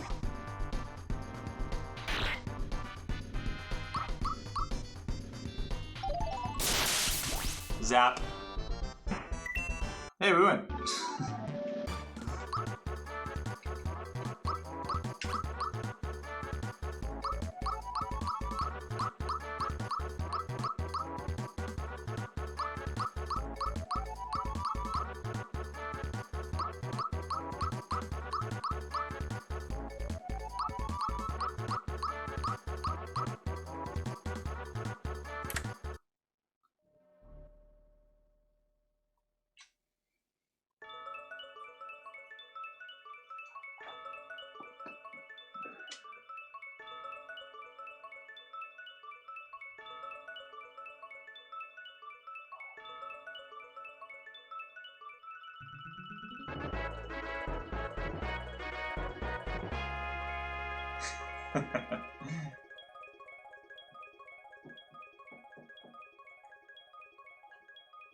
Anyway, if anybody is interested in learning how to speedrun this game, I have put the full route, battles, items, menus, everything on the Wikipedia for SMRPG Armageddon, and feel free to check it out. It is awesome.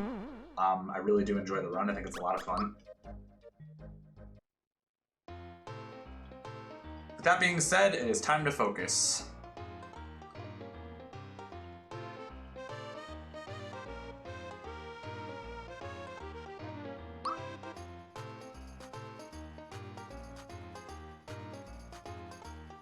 Yeah.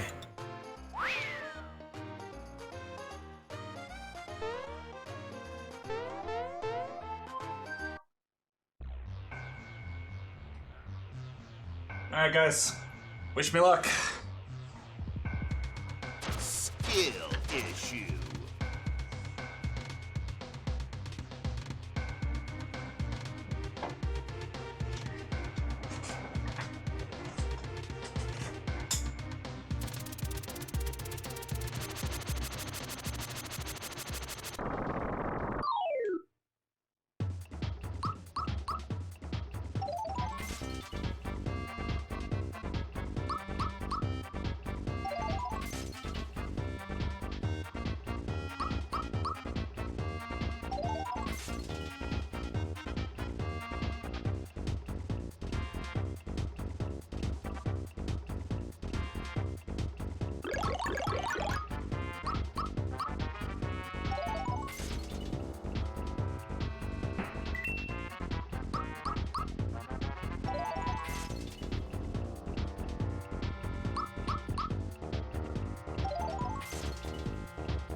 Oh,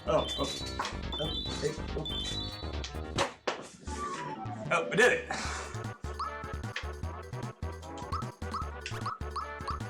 Whew. Sorry guys, I'm tired.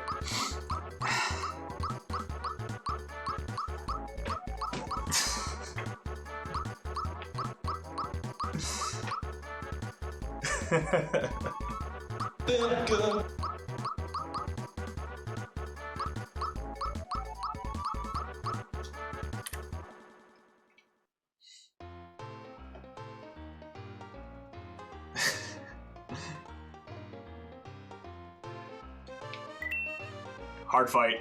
GG's.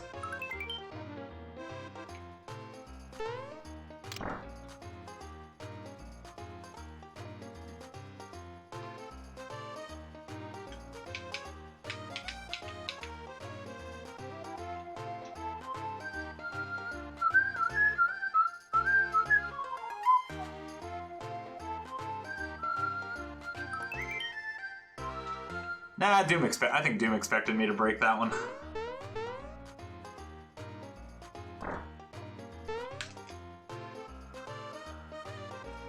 Yeah, because of the coin glitch, and allows us to bring 6 ice gems to that fight, as well as several holy gems for Zombo and thunder gems for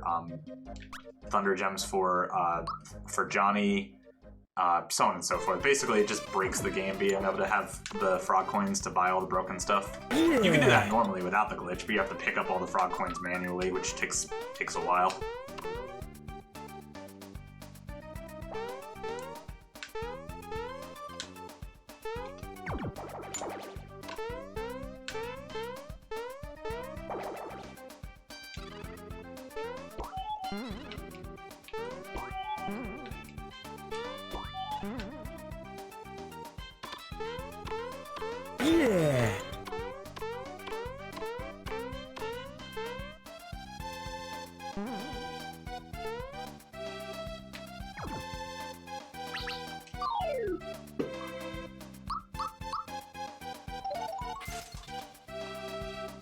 Yeah.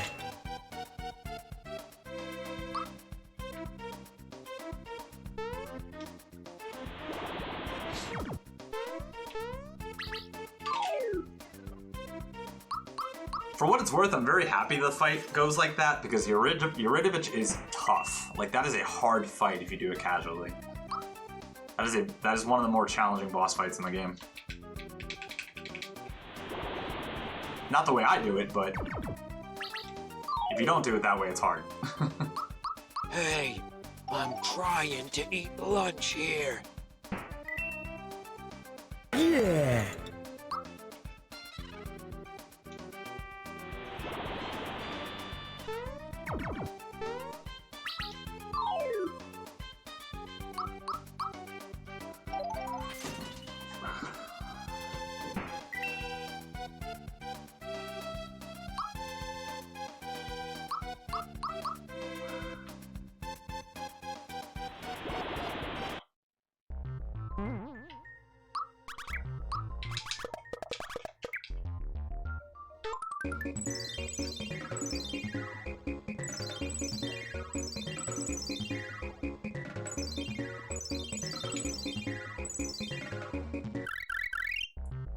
Yeah, every now and then it's nice to have a couple meme fights.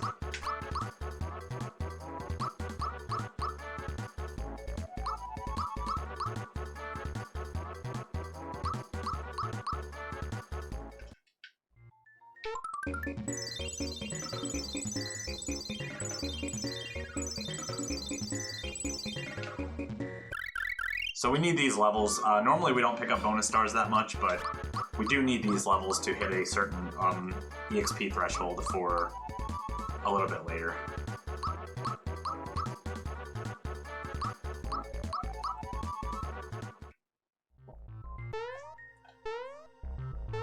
Ooh, that was close.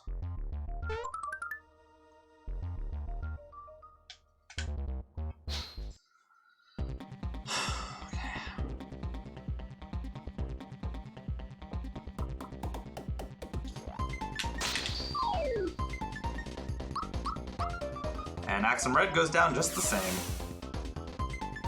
He does get a turn, though. We can't deal 30,000 damage at our levels in one turn. So we have to hit... He has 30,000 health, we have to hit him with 4 of these. So he will get 1 turn. He will use a physical attack, Provoke into Flare.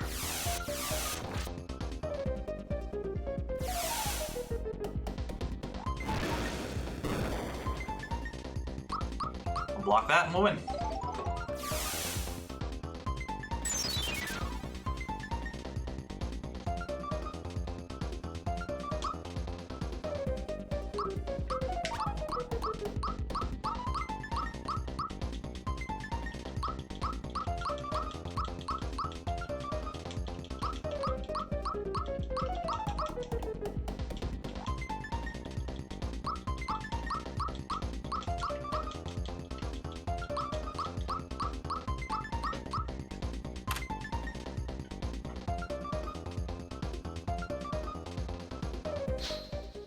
See you later.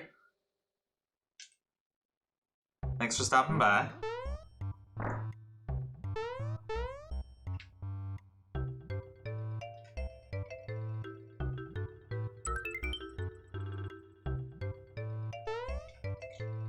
Hey, Will, I did the same thing, dude. When I was playing through this game, so spoilers, when I was playing through this game the first time, I went blind into playing hard mode right away at the behest of everybody in the Armageddon Discord. They told me not to do that. They were like, oh, do normal mode first, get a feel for the game, try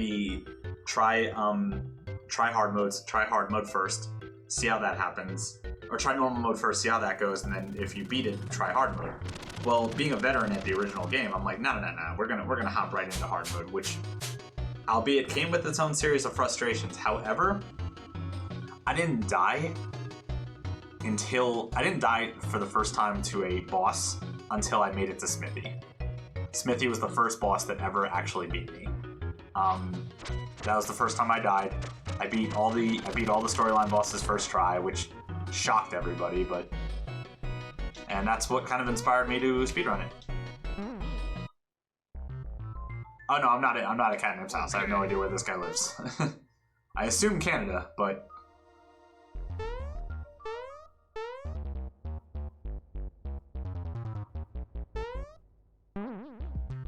Oh, because I have his stream open and I can see the chat. Okay.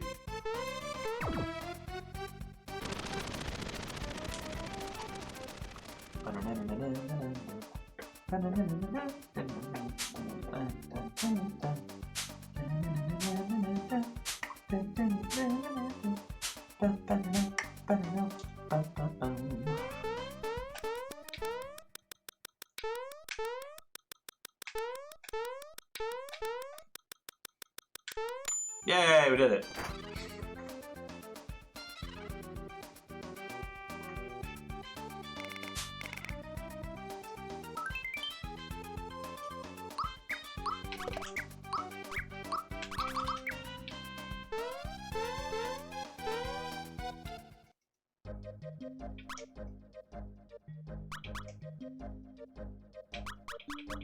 Alright, and gems are so broken, we're going back to get more.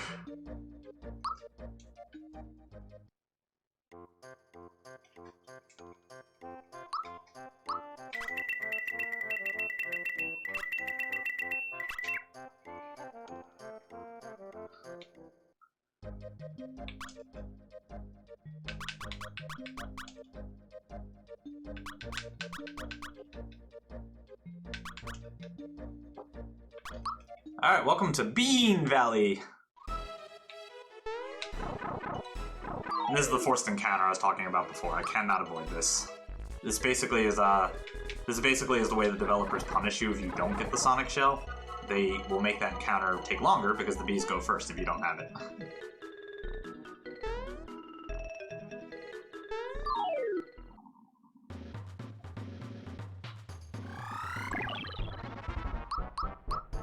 SPEEDRUN is dangerous.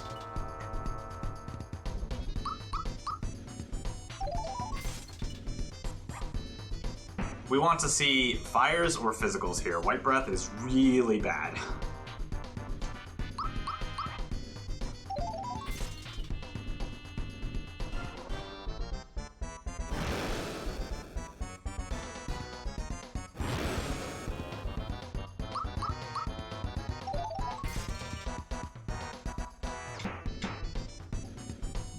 Alright, last turn. Let's fade the white breath.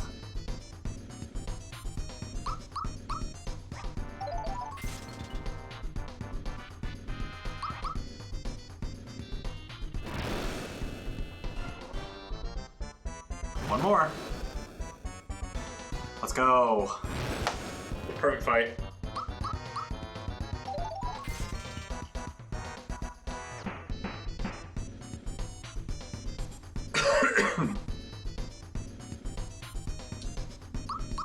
So here comes Mega Smilax, but Smilax is not going to get a turn.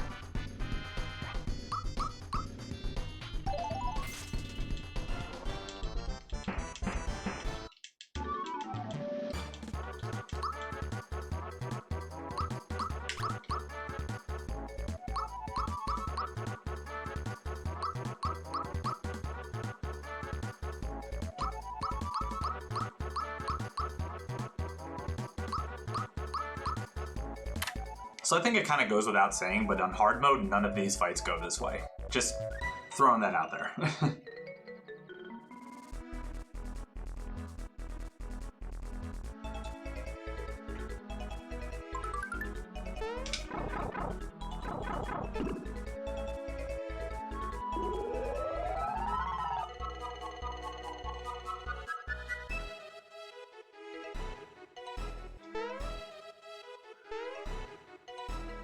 Okay.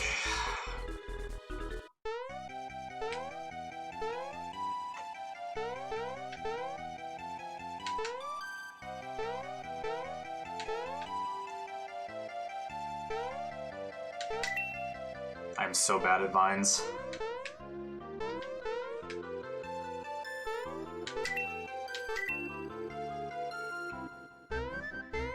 For the vanilla speedrunners who can do that a lot cleaner, congratulations. That is my kryptonite. I am so bad at vines. That wasn't bad. It wasn't the worst. I've had worse.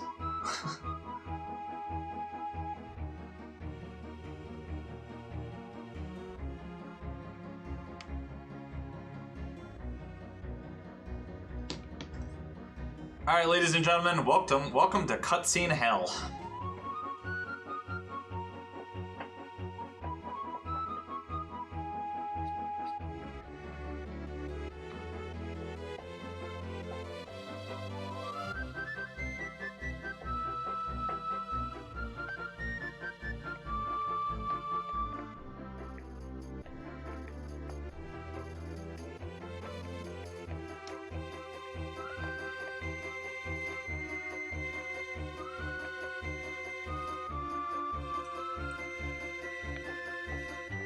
Oh, goodness.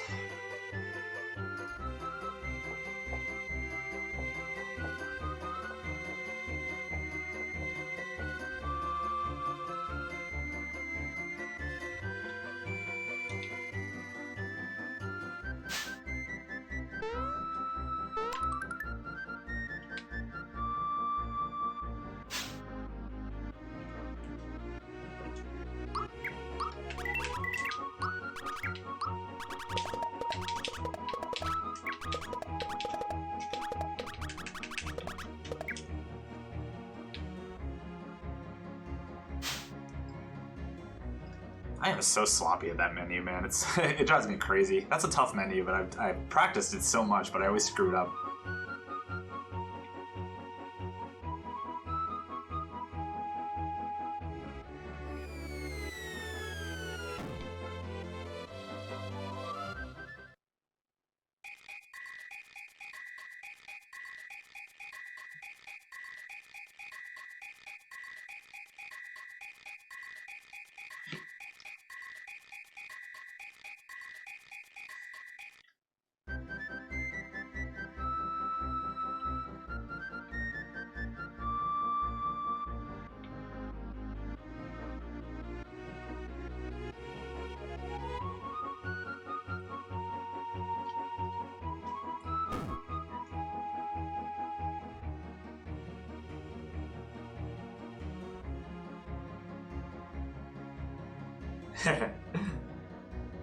The sucker from my chat was like, I can't believe Mario is Malo with that jump.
Hey chat, where'd you go? Keep me occupied. This section is boring. There's too many cutscenes.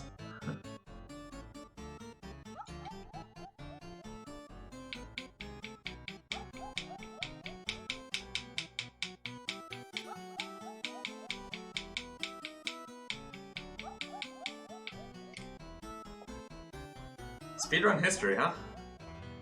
Oh no, no. Wow, that... I don't know if I have that much time. There's only an hour left of the run, man.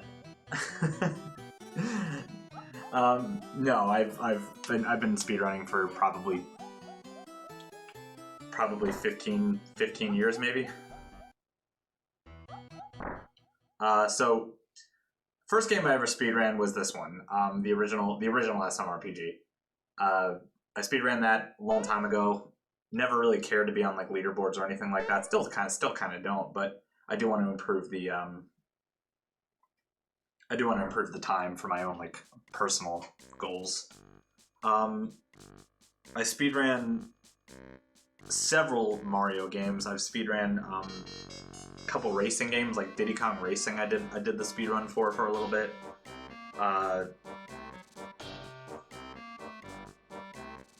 I've speedran Final Fantasy games a lot. Yeah, like I've been speedrunning for a very, very long time, so most of the games I've done have been across the decades. Nothing really modern because I'm more of a retro gamer.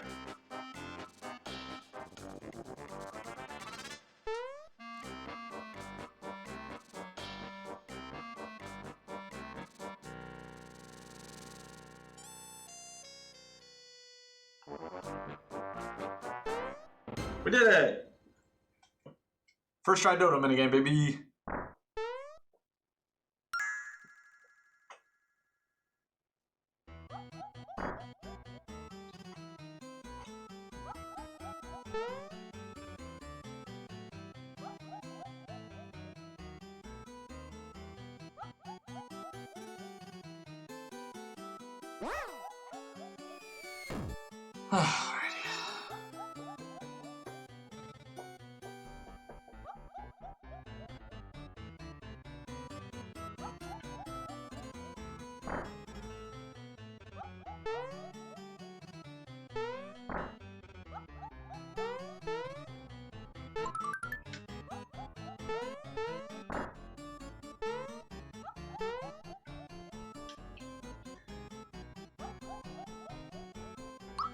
That was good.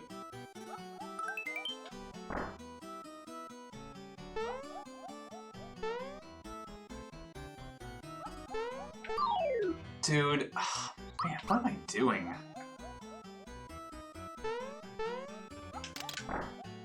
That's the easy part.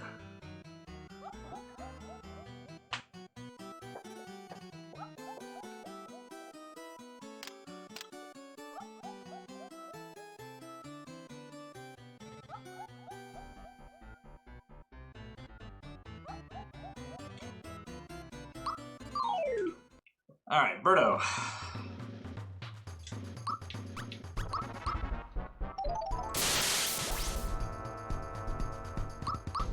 So this fight uses a combination of things.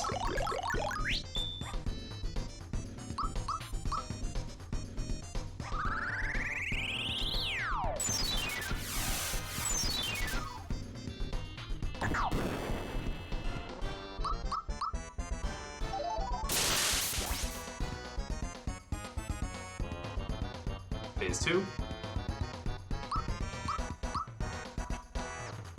So the cool thing about this fight is you actually use a combination of things. You use boost, you use magic, you use items. It's a nice fight. It's unlucky.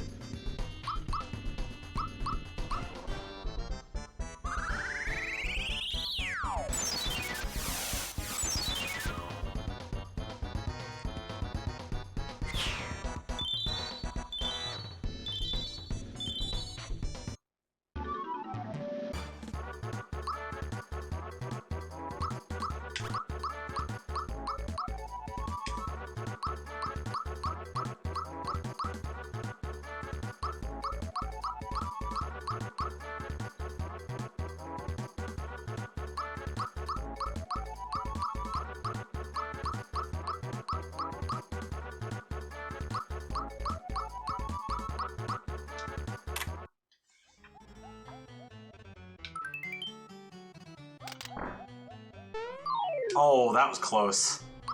I almost got the famed fan skip.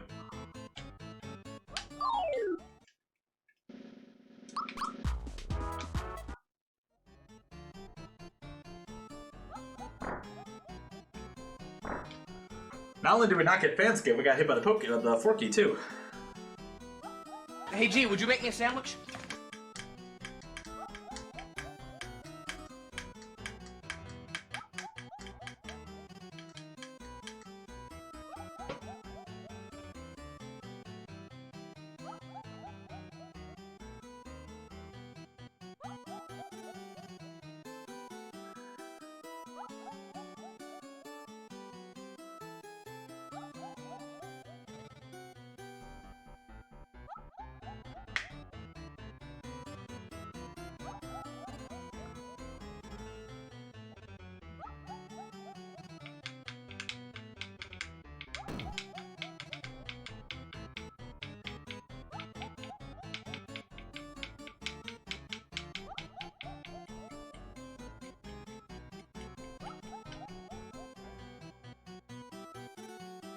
Yeah, story is exactly the same.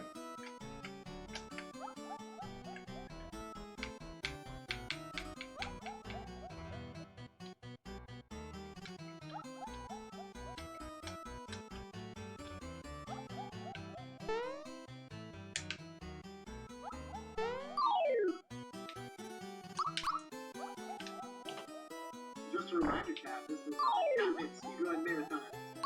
Whatever marathon skills. We got necrowind1 here with Super RPG Armageddon. Don't forget, things can feel free to watch more. And next week, it's on the time. I appreciate it. Yeah, man. Feel free to chime in. I can definitely use the distraction. I don't know how to be distracted. I've never been distracted a day in my life.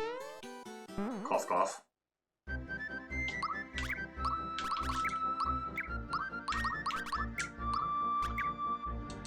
Oh my goodness.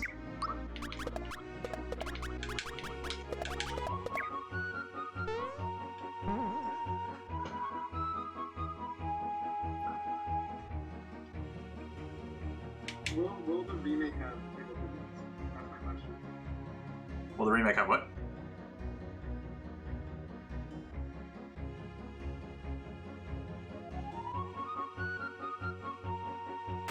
Jiggle? Oh yeah, a lot of jiggle. Probably be even bigger. Unless they decide to make Valentina normal sized. For some reason she's super sized in this game. Alright, the Valentina fight. This one is another one that's pretty interesting. We want to see White Hole. She has two spells that she can use. She can use White Hole, which is the AoE holy spell, or Christia, which is the single target ice spell that can inflict insta death. We want to see White Hole. So that phase is nice and short. We just pop a thunder gem and down it goes. That's fine. Hitting Peach works out. Okay, we don't want to see that next turn then. If that had hit Gino, we were in trouble.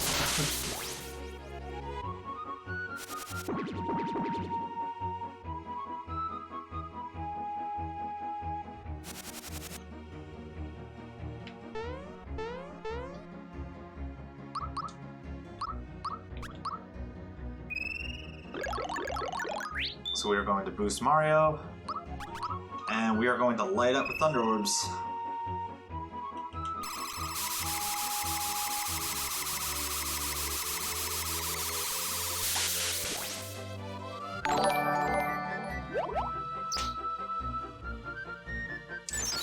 That is very unlucky.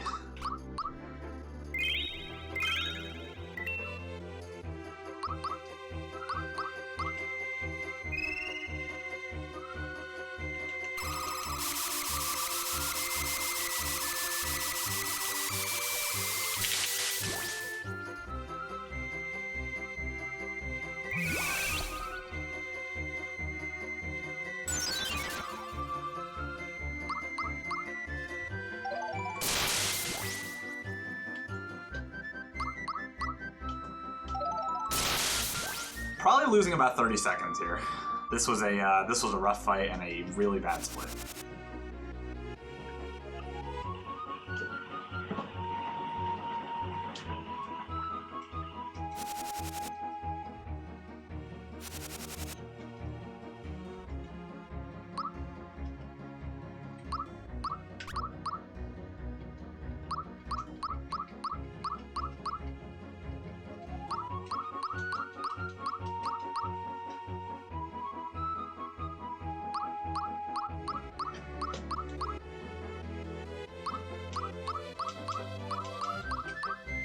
Or not?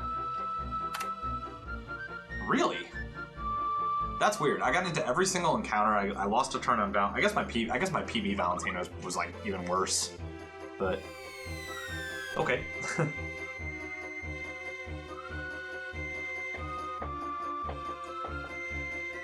Yeah, Dildo Sucker, right? they take over the thing where everybody has control over rain and thunder and stuff, and that's their weakness. How poetic.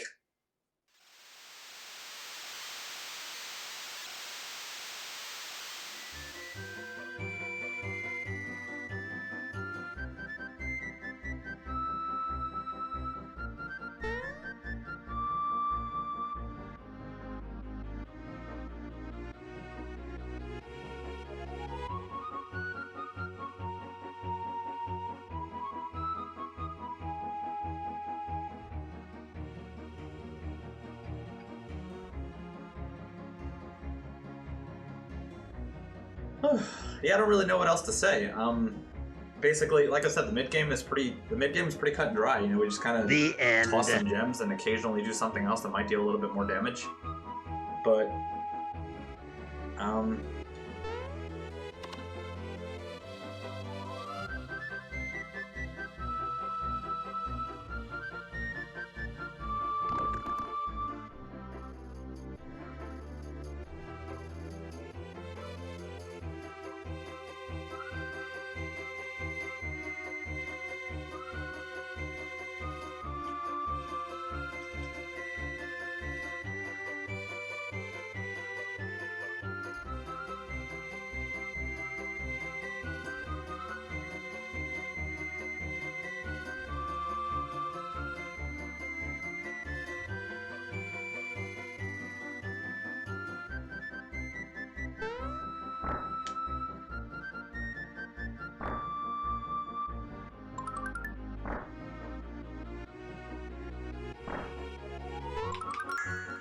I've always had world record in this game. I've just been kept trying to push it lower and lower. Basically, that's all I'm working on right now is getting this time down lower because I know I can. Like I know if I play well, I can get this time down to probably like a 256, maybe even a 250, like a high 255. So I'm not happy with where it is right now. And when I'm done, I don't know.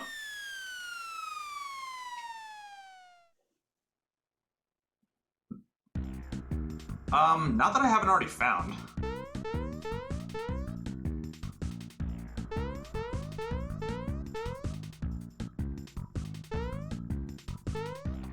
If somebody else finds them, then that'd be great.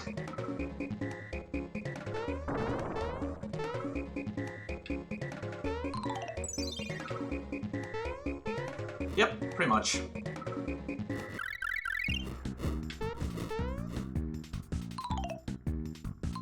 Just like most RPGs, you just gotta have a couple things go your way and you gotta play well.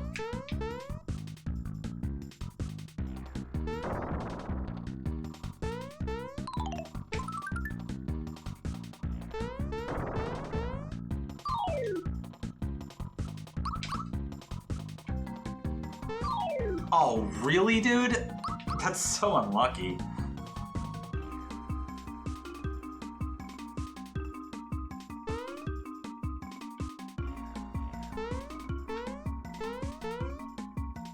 Yeah, like what just happened there lost me 10 seconds and there was nothing I could do about it. So like there's situations like that where you're just gonna lose some time, but it is what it is.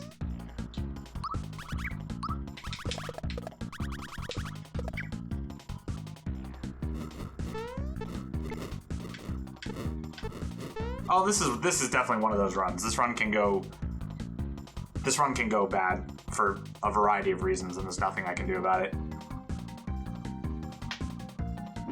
Like the Echo Finder thing that happened on Mac earlier, that lost me at least a minute.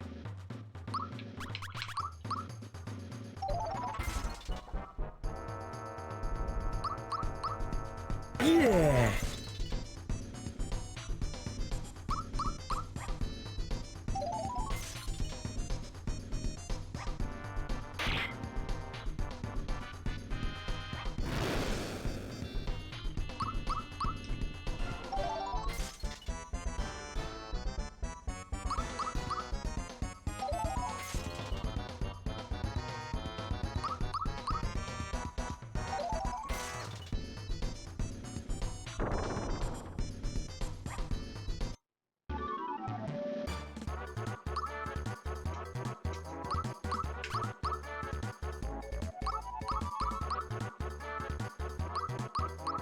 Yeah, we're probably losing 10 seconds to that, at least 10 seconds to those two encounters.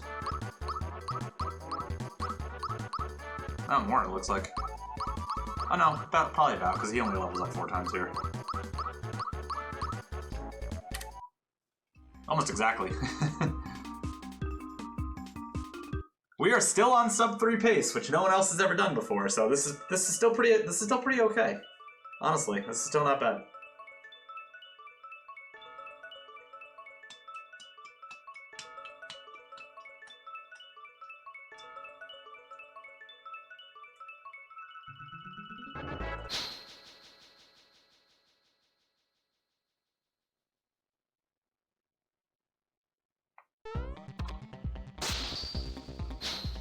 Yeah, one of the hardest fights in the game too. Not a joke. This fight's actually very hard.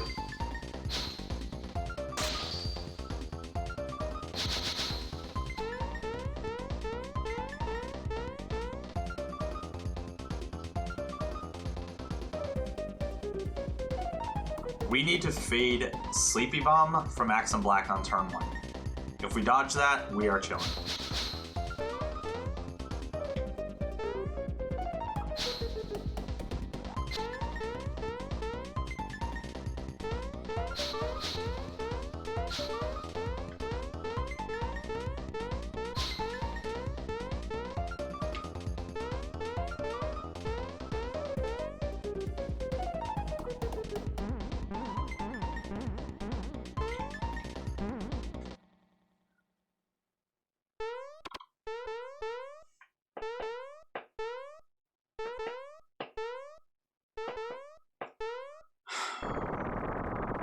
Part of the cards, chat. We do not want to see Sleepy Bomb on turn 1. Anything else, and we pretty much win. So this fight is so complicated, because all 5 of these guys resist, heal, and have an element, or resist, heal, and take super max damage from an element. I was gonna say super effective, getting Pokemon in my mind. All right, let me focus here. Good. Good. That's slow, but I can work with that. So we're going to start with chucking 2 ice gems. This is going to 3750 black and pink, max damage yellow, killing him in 2 hits. We want to do that so we can't grind her. We're going to toss the thunder gem. This is going to finish off action pink. This way she can't dispel, she can't use holy, and she can't put my characters to sleep.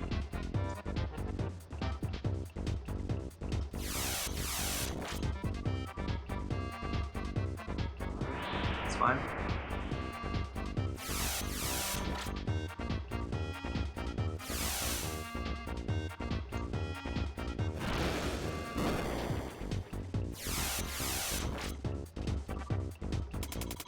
Good. Now we're gonna heal. We're gonna toss a holy gem. This is gonna deal 27,500 damage to Axum Black and some damage to Axum Blue. And then we're going to chuck the fire gem. This is going to kill Axum Black, Axum Blue at the same time, leaving just Axum Red, which fills the conditions to go to the next phase of Blade. Whew! And now we need to perfect block all 4 of these special attacks that are about to come. This fight is absurd. Brace for impact.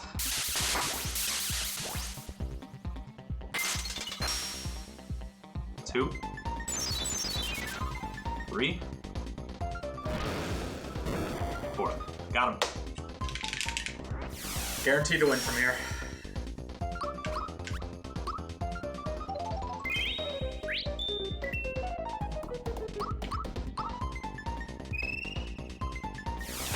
So this guy's defenses is through the roof, and he has spell resistance, so the only way we can damage him really is with Jump and Geno Whirl. He's gonna FP Drain. We don't want him to dispel Mario, that would save some time, but you didn't, so we win.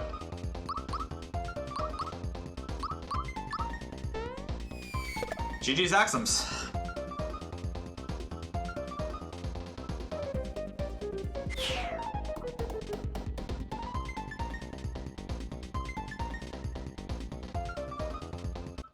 That was awesome.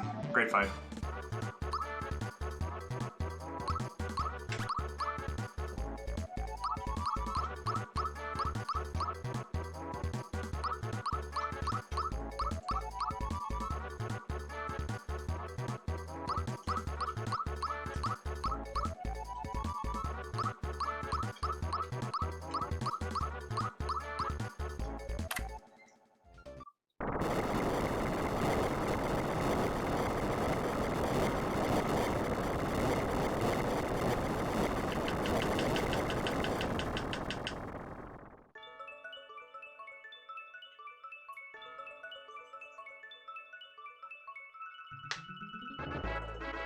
Axum's defeated. Now we're in the true end game. This is where the game starts to get a lot harder. We're past the part of the game where gems are going to carry me too much. We still use them. We still will be using them, but they will be losing their effectiveness soon.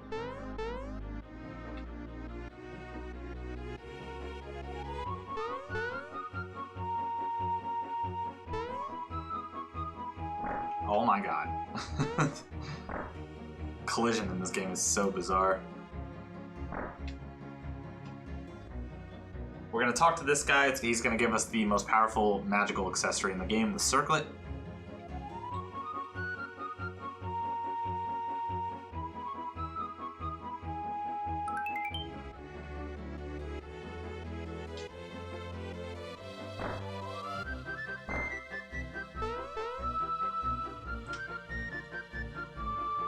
Okay.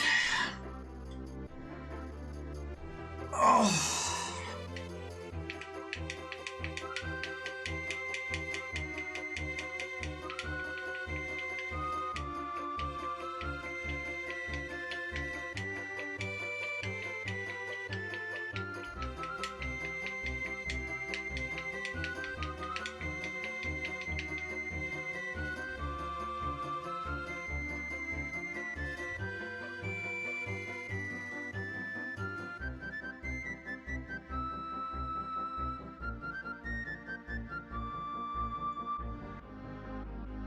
I think one of the most challenging things about this run, for me personally, is the endurance.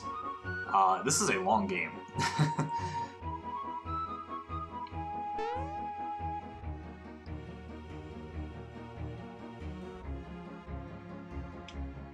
Not much longer than the original. Like the originals, I think the world record for the original is like 2:46 or something, so it's not like tremendously slower than that, but it is a long game.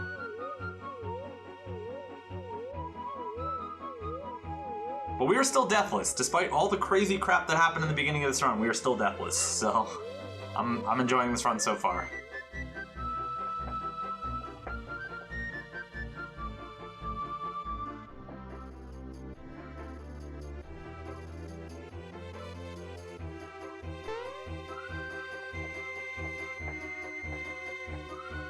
And what major hurdle is that, Will? Let's see if you and me are thinking the same thing.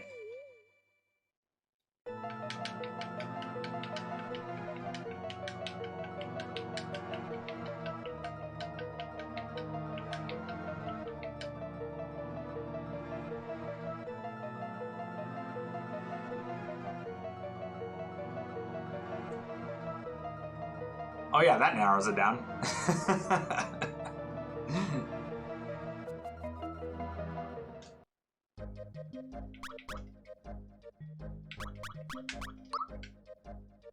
And our final gem buy.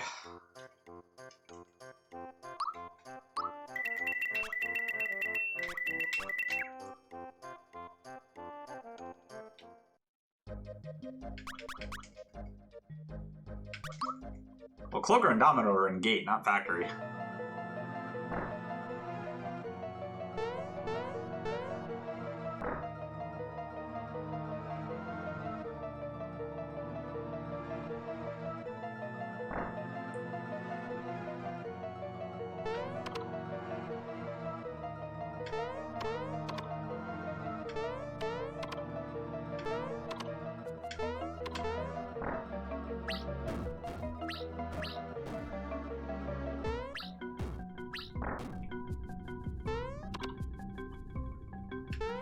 Alright, this room.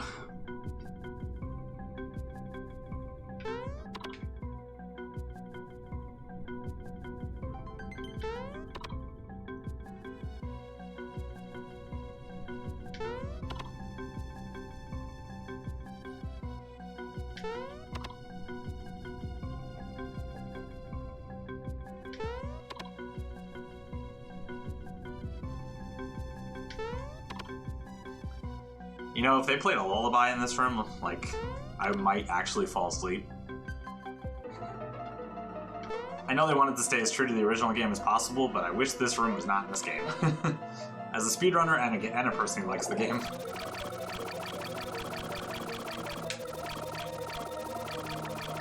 Yo, the jukes?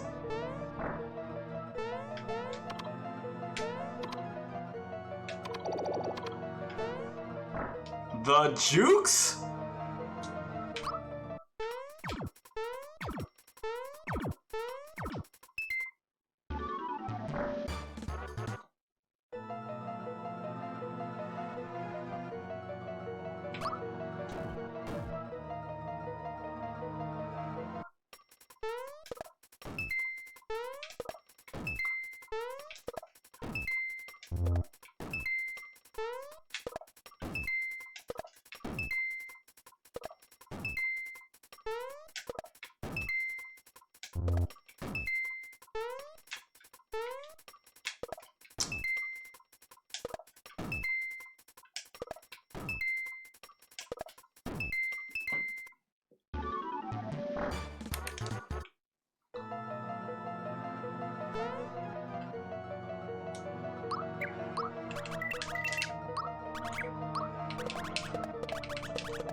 Alright, on to the Boomer Xer fights.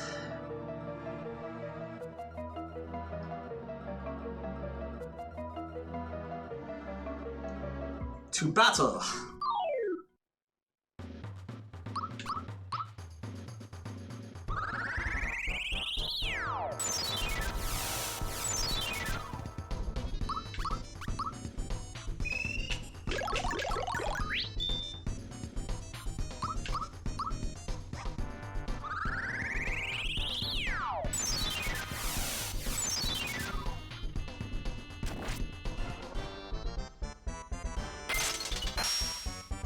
Nice.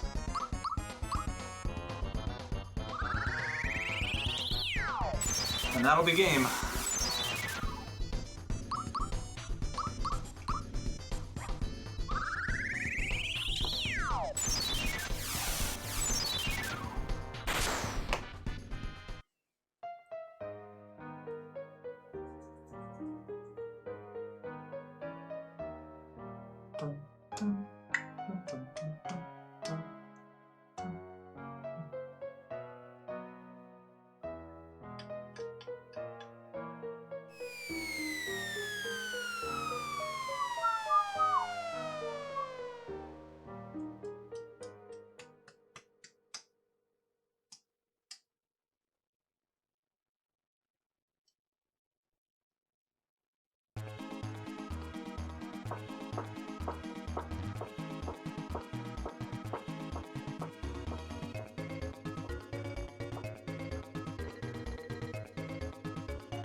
Alright, Xer fight.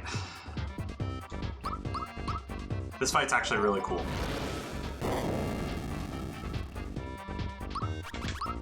So one of the eyes absorbs fire, takes super damage from Holy. The other one absorbs ice, I think, and takes like again, the elements are all wonky here, so we have to do a combination of things to make sure that they all die.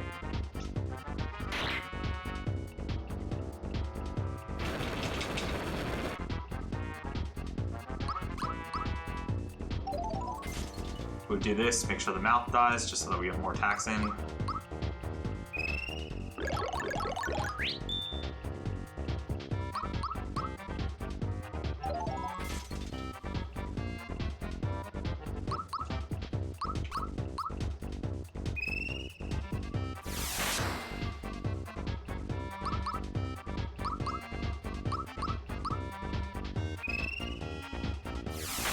And very true to the original, we kill him with Whirl.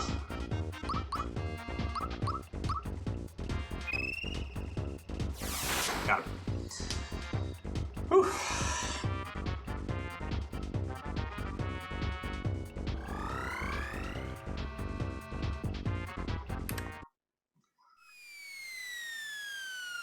Alright. We are on now the hardest fight in the game. Besides Smithy probably, and Cloaker is tough.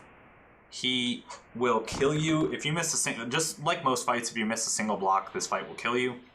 But it's more complicated than that. There's a couple things he can do that make you auto lose the fight. And it's really hard to play around. So this guy is tough. But we're gonna try to take him down.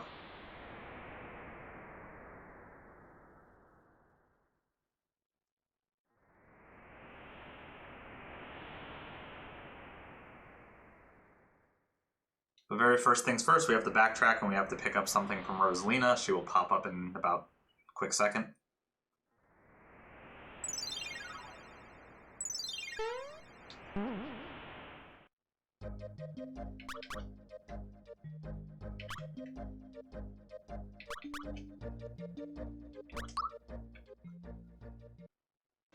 First things first, we talk to Luma. We've picked up 12 Galaxy Coins throughout the run. Which is where we use them all, buy 12 Energizers. She gives us the Holy Hammer and the Attack Peach Beam.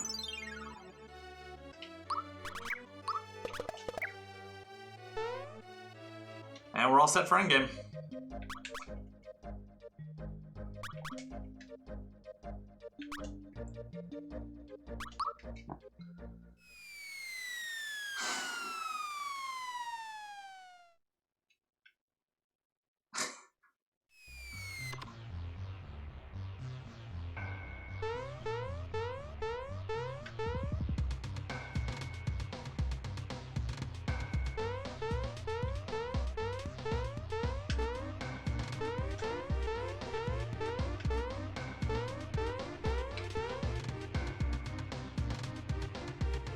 What was I stuck on there?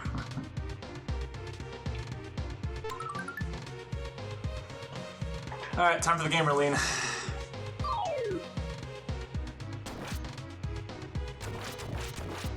Okay.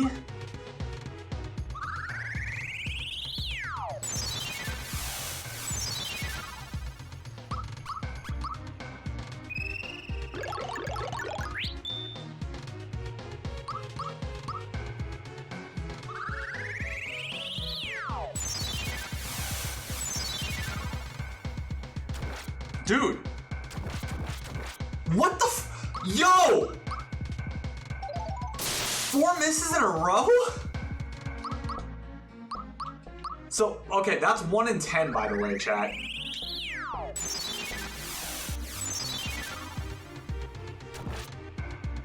That was nuts. Oh my god, I've never seen that before. That was crazy.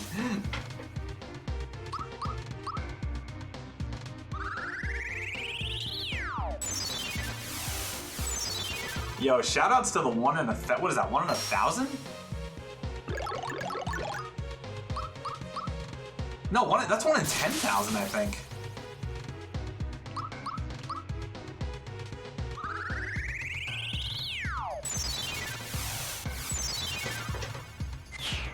Okay, well, normally he's harder than that.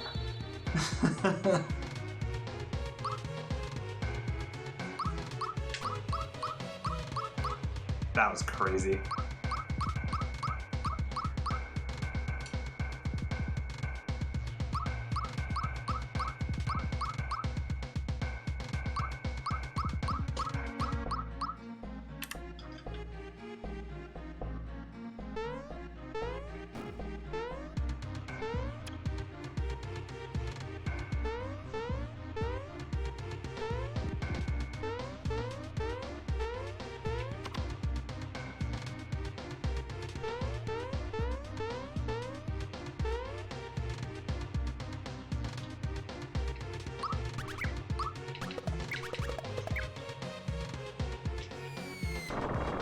That was the craziest thing I've ever seen speedrunning this game. That was quad miss in a row.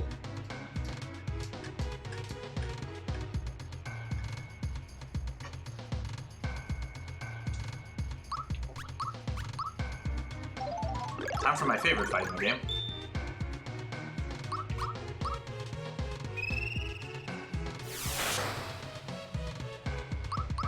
This fight uses a combination of everything. Physicals, specials, items.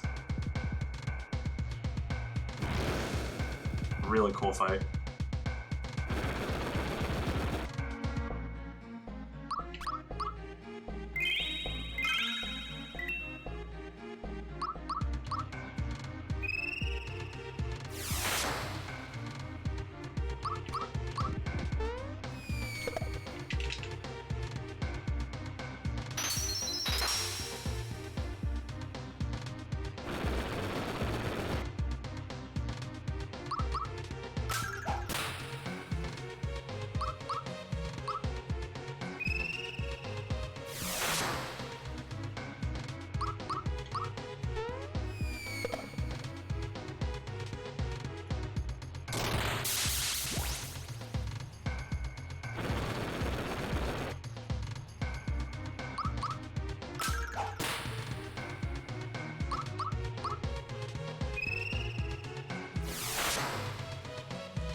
Nice. GG's. Woo.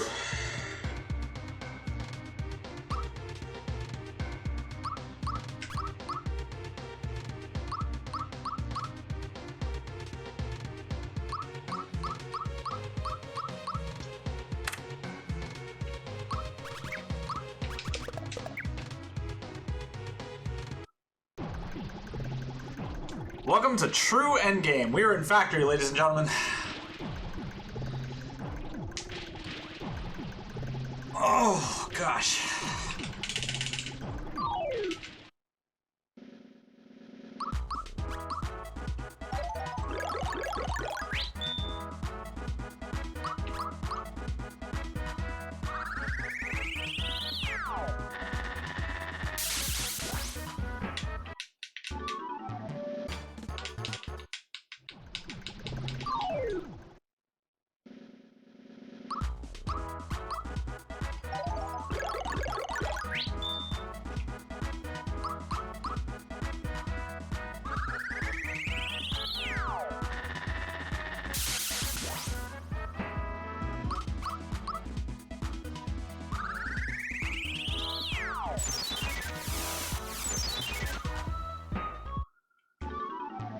Okay.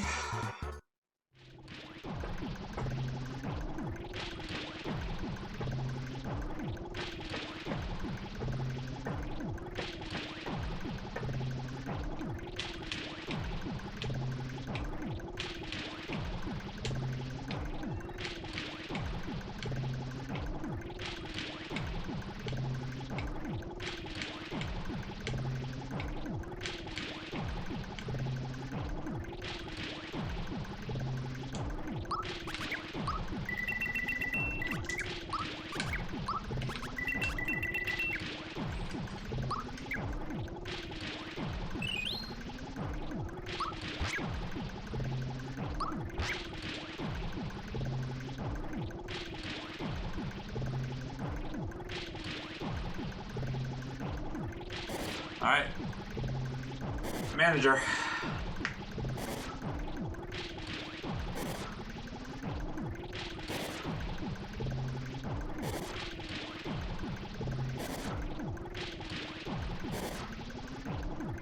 We are zenned in, chat. This is where this game gets really hard, especially with the fight after this, the Factory Chief and Blade fight. Extremely tough.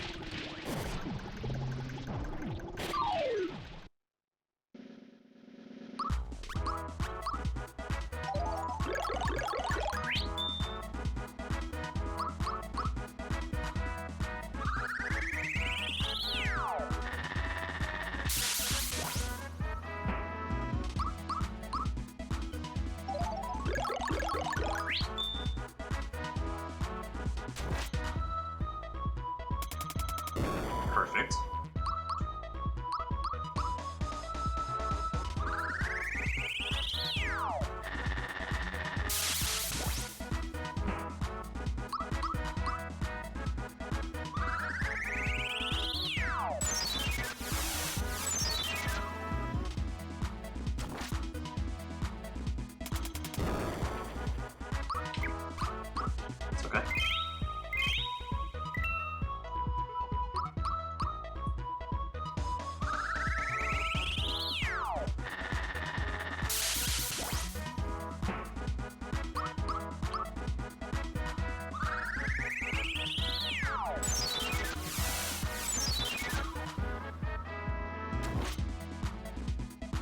I just shit Ah, in that my sucks. pants.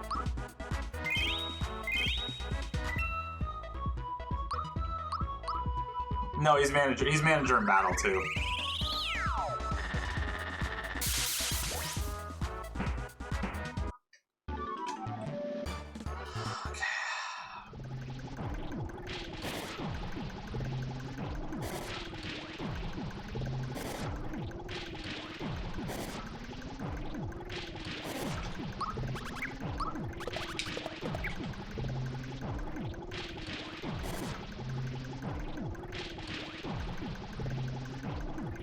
This fight is brutal. Okay, Factory Chief and Blade 2, let's go.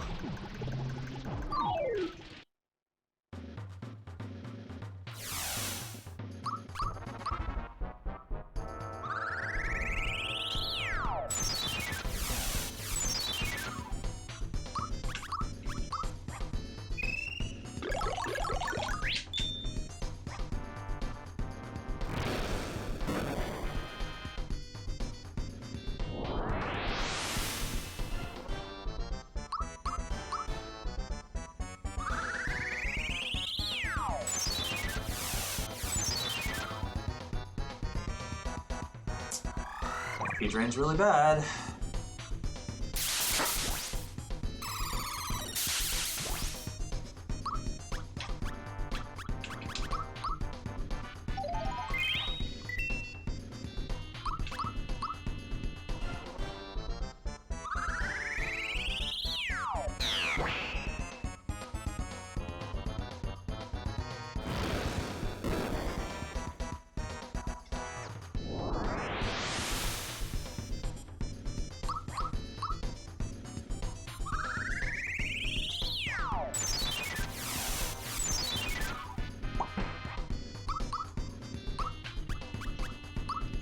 No, my god, what are you doing?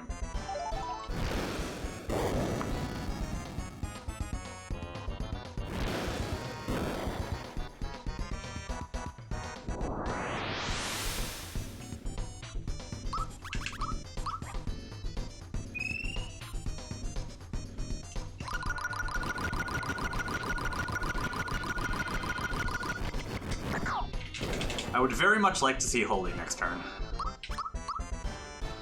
So, the thing with Barrier Shift, Barrier Shift can only, the enemy can only be hit by the spell that they use.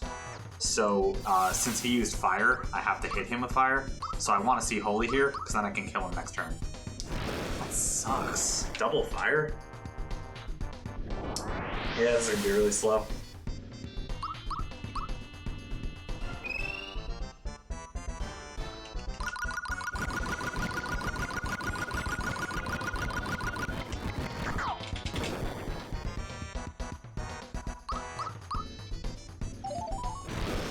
That's 2 lives.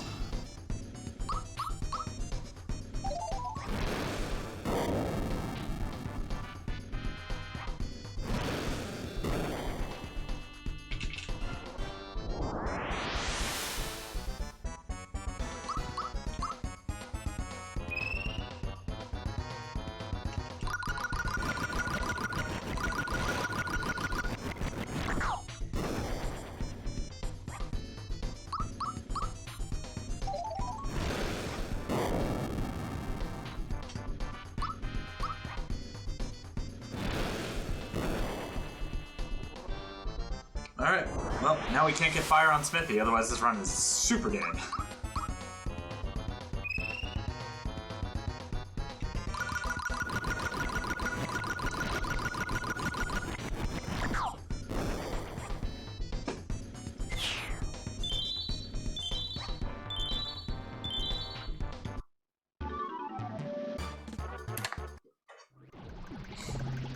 Alright, time for a revenge fight.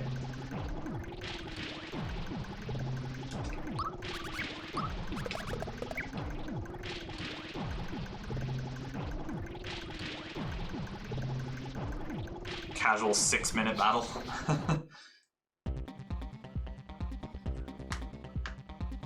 Second longest fight in the game here.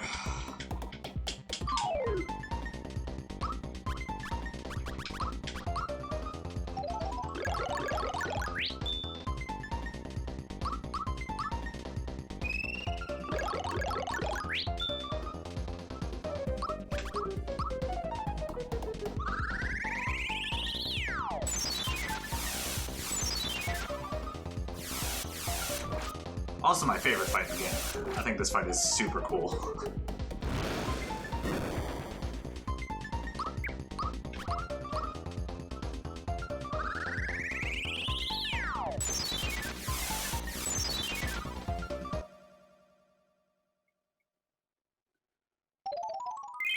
So Mac, Boyer, and Red at the same time.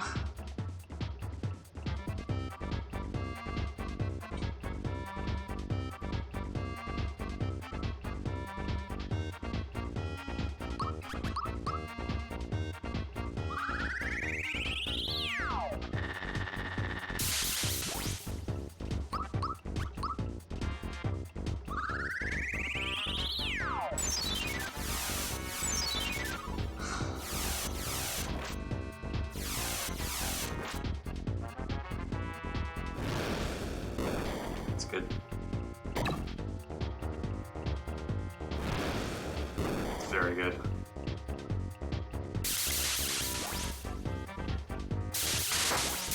Yes!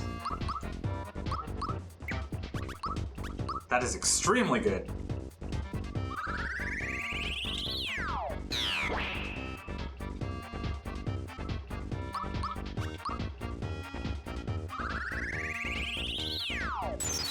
Alright, so Boyer's dead.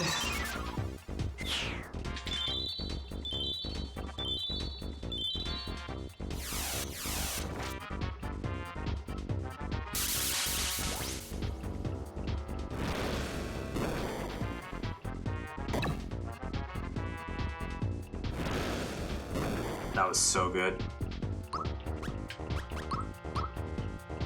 That was a fantastic sequence.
And Yurinovich!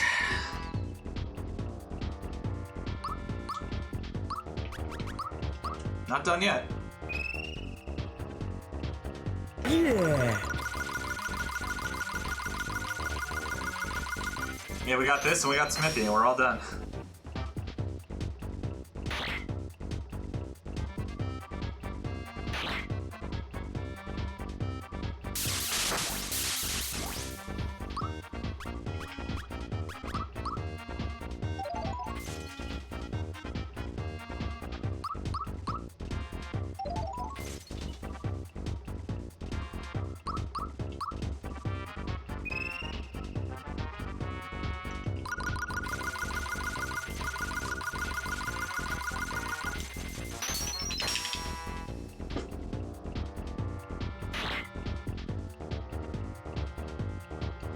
Fine.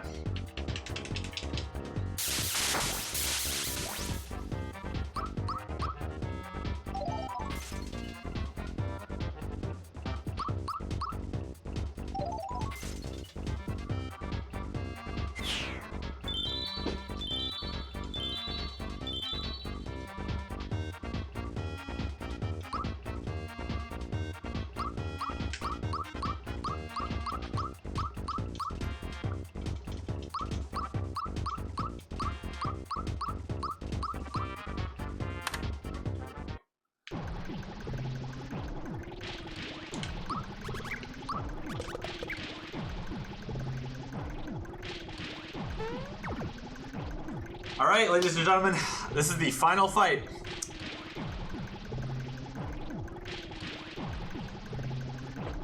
Only 11 seconds behind world record too. This run has been sick. We obviously a lot of red, but like for a marathon run, this has been pretty sick.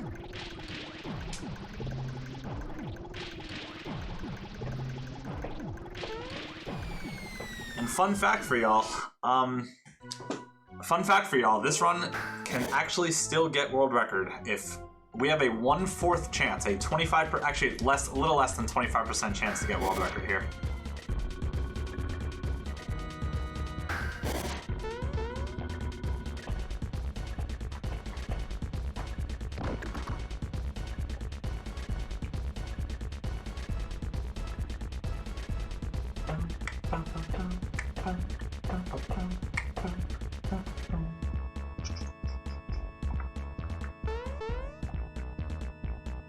Yeah, I want to say probably like 18 to 20% chance we record here.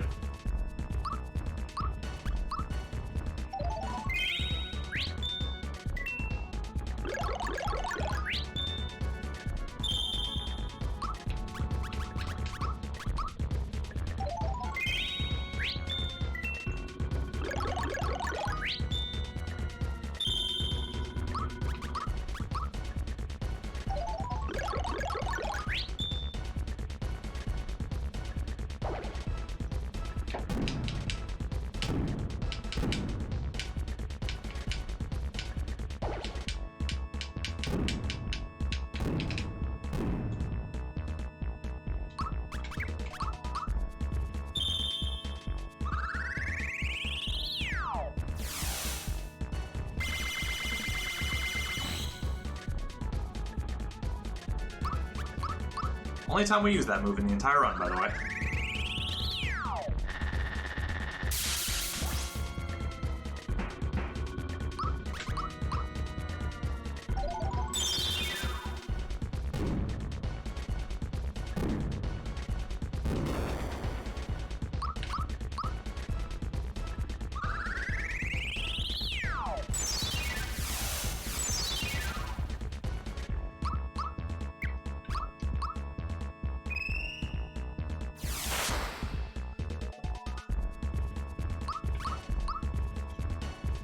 Phase 2. All right, what we want to see here is we want to see no dispel. We do not want to see dispel from Smithy. That will put a huge wrench in the fight if we get that. So let's pray for no dispels.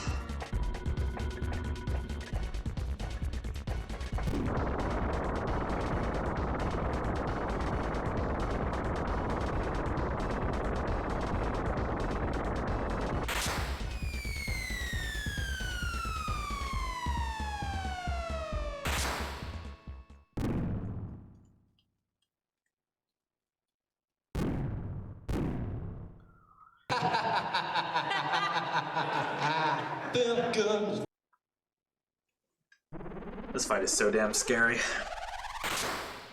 And probably the ultimate, wall for anybody trying to learn this game. This guy is hard.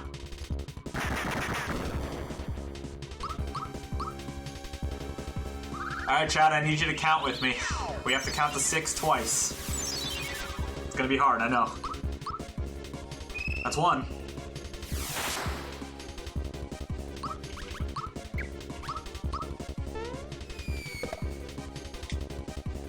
No dispel. Good.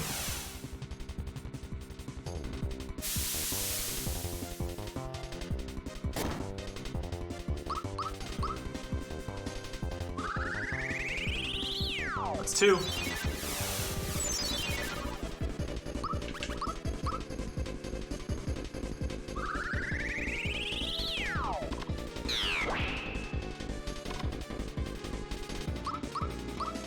That's 3.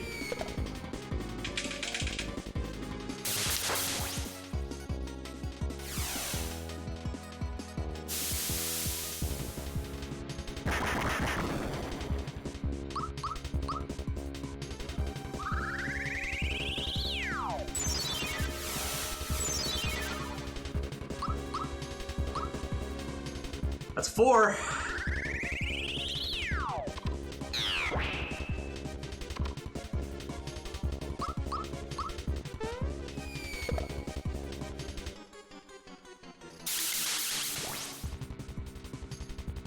Oh my god.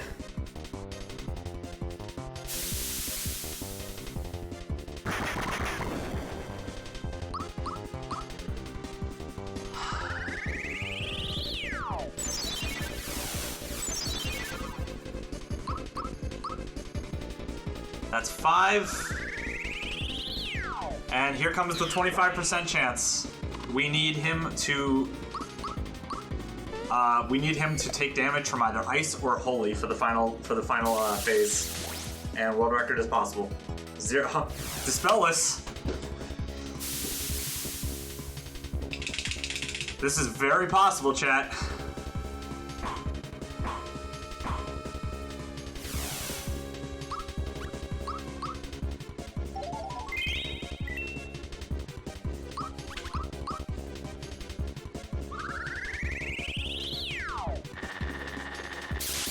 Oh baby! This is gonna be really close.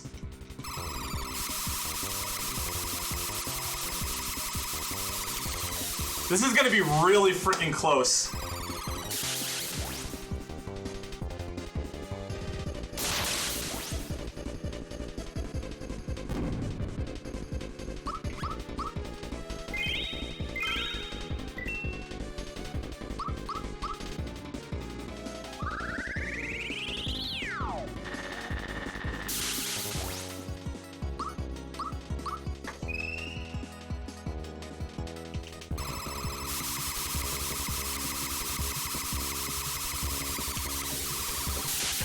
That's 2. He has 6 lives total.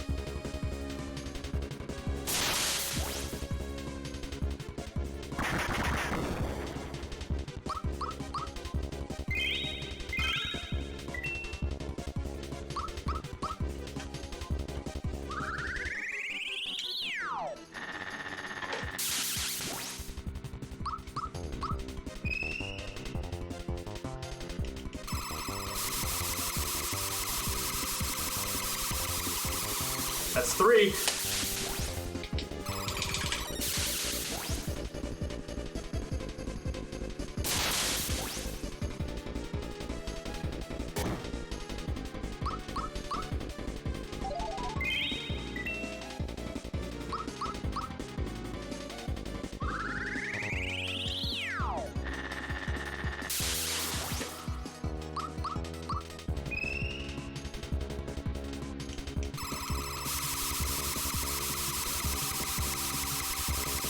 That's 4.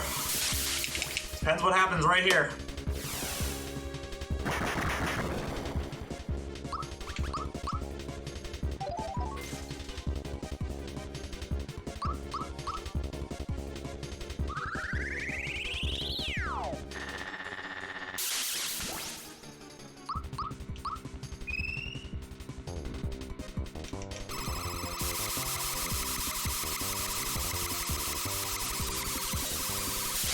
That's 5.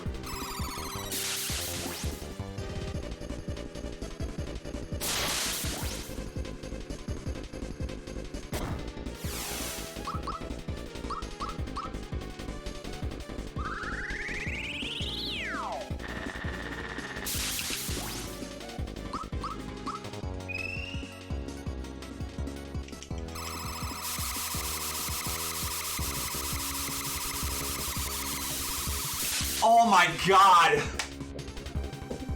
We missed it by 2 seconds, chat! No way!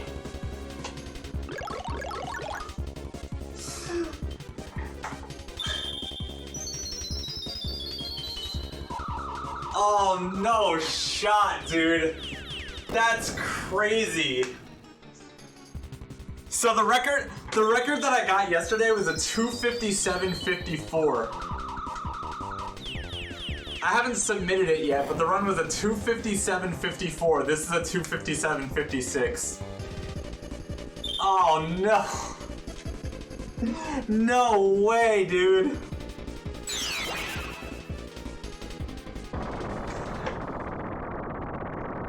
We missed record by 2 seconds, chat. Or I think 3 seconds, but... Oh, no way, dude. I missed record by 3 seconds. Oh my god, what a run. That's crazy. How did you... How were you that... Like, you were behind the entire time, and then you almost pulled it up right at the end. Smithy, that's just how Smithy goes, man. Like, the thing with Smithy is like he can roll one of 4 elements: fire, ice, holy, and thunder. Okay. You want to see holy. Holy is the fastest possible option he can do because they're the fastest spells and the highest damage output. Thunder is the second best option. Fire, ice would have completely killed the run. That would have just been run over 100%. Yeah, you mentioned that earlier, where you're like, if we got fire, like basically run's dead. I remember you saying that, yeah. Yeah, so Mario is the only character that can deal damage to him if he chooses fire, because Peach only has holy spells and Gino has holy and thunder spells. So Mario's the only one that can hit him with fire orb. So obviously, instead of doing what I did, where I was able to do shock, thunder, shock, thunder, shock, thunder, shock, thunder, it would be fire orb, wait an entire turn, fire orb, wait an entire turn, fire orb. It's minutes, like several minutes slower. Yeah, and that time just adds up. Yeah. That's insane. Yeah, either way, that was a fantastic run. Like, the amount of skill you had to display there was, like, just consistently, too. Like, basically over 3 hours. I've never seen anything like that. So, I mean, I guess I have, but, you know, just in Mario RPG. That was incredible. Yeah. Thank you, dude. That was insane. I wasn't expecting that out of a marathon run, but literally, if I didn't do my practice run yesterday, this would have been world record for marathon, because I literally just beat my time yesterday. That's so funny, actually. But either way, I think that shows like the consistency you have. I think consistency is like a big part of speedrunning. People underrate that part of it. You know what I mean? Dude, 3 seconds. Right? So like that's basically just equal to. And all the things you messed up were like, oh, it's like, oh, maybe a wrong input here or there kind of thing. It wasn't like big things. But you see what I mean about how I think the record is so pushable. Like, I don't feel like 257. I don't feel like it's anywhere close to what I can do, because if you just look at the run, like the beginning of the run, I lost 30 seconds to bad luck on Mac. I choked below him, lost 20 seconds here. Boyer, I missed a bunch of ranges and ended up losing time there. Black and yellow could not have possibly gone worse. Yeah, pretty much every fight like had something terrible happen. It's true. Yeah, around here was kind of like normal. Like Zard Dragon was because of those 2 encounters. Nixon was just fine. Keep was fine. Extra Cloaker and Domino were perfect. Blade was terrible. You know what I mean? So it's like there's so much time that can be saved here. And then are these like the most efficient strats too, or is there like other strats you wanted to try, or riskier strats, or? No, I think this is about it. I think this is as like risky as it comes. There's a lot of things I do that I feel save time here and there. I can't be too greedy, because if you get too greedy, then the run just kind of like falls apart. Of course, yeah. Or it just gets too risky where it's not fun running, right? Like it's just It would depend, right? Like it would depend. For me, it would depend if if the risky strat saved a bunch of time, I would obviously go for it. Of course, like if we're looking at 20-30 seconds, but if a riskier strat is saving me maybe like 5 seconds or something, I'm not gonna right. The speedrunner dilemma, right? It's like, do I do it for the swag, or do I do it just cause, you know what I mean? I 100% know that one. But this was crazy, dude. Yeah, I literally, so again, I did a practice run yesterday to prepare for this, and I got a record, 257.54, and after I was doing the thing, I was like, oh my god, this is so close. Like if I there's nothing I could have done that would have been faster, unfortunately. Blade, obviously I could have not messed up fights down here, and this could have been a 256, but for a marathon run, I am beyond ecstatic with how this went. Yeah. And we were excited and ecstatic to see the run. So thank you again for showcasing your literal world record skills here on the marathon. Thank you so much for having me, guys. I hope you enjoyed the run. If you'd like to see more, I do these speedruns pretty often. You can drop me a follow at on my Twitch. I think what's the name, linked it a couple times. Yeah, I got to get with it. This was amazing. A ton of fun. Appreciate y'all hanging out with me. Appreciate y'all being here for it. Almost witnessing a world record. This was this was wild. And at the last second too, it's kind of, you were like, yeah, we're behind, whatever. Then I was like, wait, maybe. Yeah, Smithy. See, that's the thing with Smithy is he's one of those bosses that you haven't world record. Like, you can go into Smithy a minute and a half ahead. If Smithy doesn't give you the luck that you need, you're not PBing. Yeah, there's just that part of it. Yeah, it's just one of those unfortunate things about the run. I'm not a huge fan of that. I don't like how, like, you could play perfect the entire run, but if the luck just doesn't iron out for you in the end, you know, tough luck. Right? Yeah, you just grab by the balls pretty much. Yeah, but that went great. That was an awesome run. We got a sub 3, so yeah. Again, thank you so much. Hopefully we'll see you again in the future for another event. And do you have any final words, any last things, any last shout outs? Shout outs to the SMRPG Armageddon community. You guys are awesome. There's been a couple of you in here. There's a couple of them in my chat. You guys give me the motivation to keep trying this and keep pushing the time. So I appreciate y'all. But yeah, this was the second ever 257, by the way. So, woo! So that's still a first, pretty much. You know what I mean? This is new territory. This is new grounds for more RPG Armageddon speedrunning. So yeah, hopefully I didn't go over my my time too much. No, yeah, actually, you're perfectly, like, our next thing was starting at 2:15, so it was like perfect timing. Oh, sweet. All right, well, I don't want to keep you. I know you gotta do some setups, so I don't want to keep you. But thank you again for having me in chat. I appreciate y'all. I'll see you next time. Hey, thank you again, necrowind1. I'll see you next time. Thanks.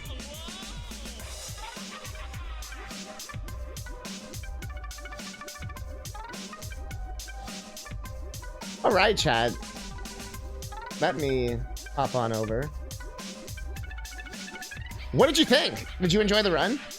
Literally world record by, like, almost world record by like 2 seconds. Like that's intense. Like, usually you hear about that kind of stuff, but you're like, oh yeah, whatever. But it doesn't usually come together like that close, you know what I mean? But yes, we are not done yet. We have a music performance tutorial kind of thing by Kemi coming up in a couple minutes here. So if you want to check that out, make sure to stick around. And then afterwards, we have Final Fantasy VII. That's why you're like, I don't get so much game is just whack as fuck. Yeah, it looks really fun. It's like one of those ones. It's like a really good like speed run to watch. I feel like, you know what I mean? Or just like a game to watch. But definitely one of those you have to like know your shit. And yeah, and we definitely saw that today. He displayed this part, the skills. I mean, and the speedrun part, obviously, but the skill part too. And that was the part I was talking about, how why we merged the two together. So that was a perfect demonstration of why we do this, right? Like why I'm doing this event, and obviously to raise money for Food Banks Canada, which is our place we're donating to. Huge amounts of support today, by the way, just in general. Y'all look at that top left corner. Look how much y'all have raised. Y'all are crushing it. You enjoyed it? I feel like that's really saying something to us skills and commentary, because I've never played more RPG in your life. And yeah, that wasn't even like the vanilla game either. So we had to like talk about all the differences and all that kind of stuff as well. And then Will was helpful too in the chat, giving us some of the lowdown. But chat, hang tight. Music thingamajig coming up. Chiptune from Kemi. Hope y'all are ready.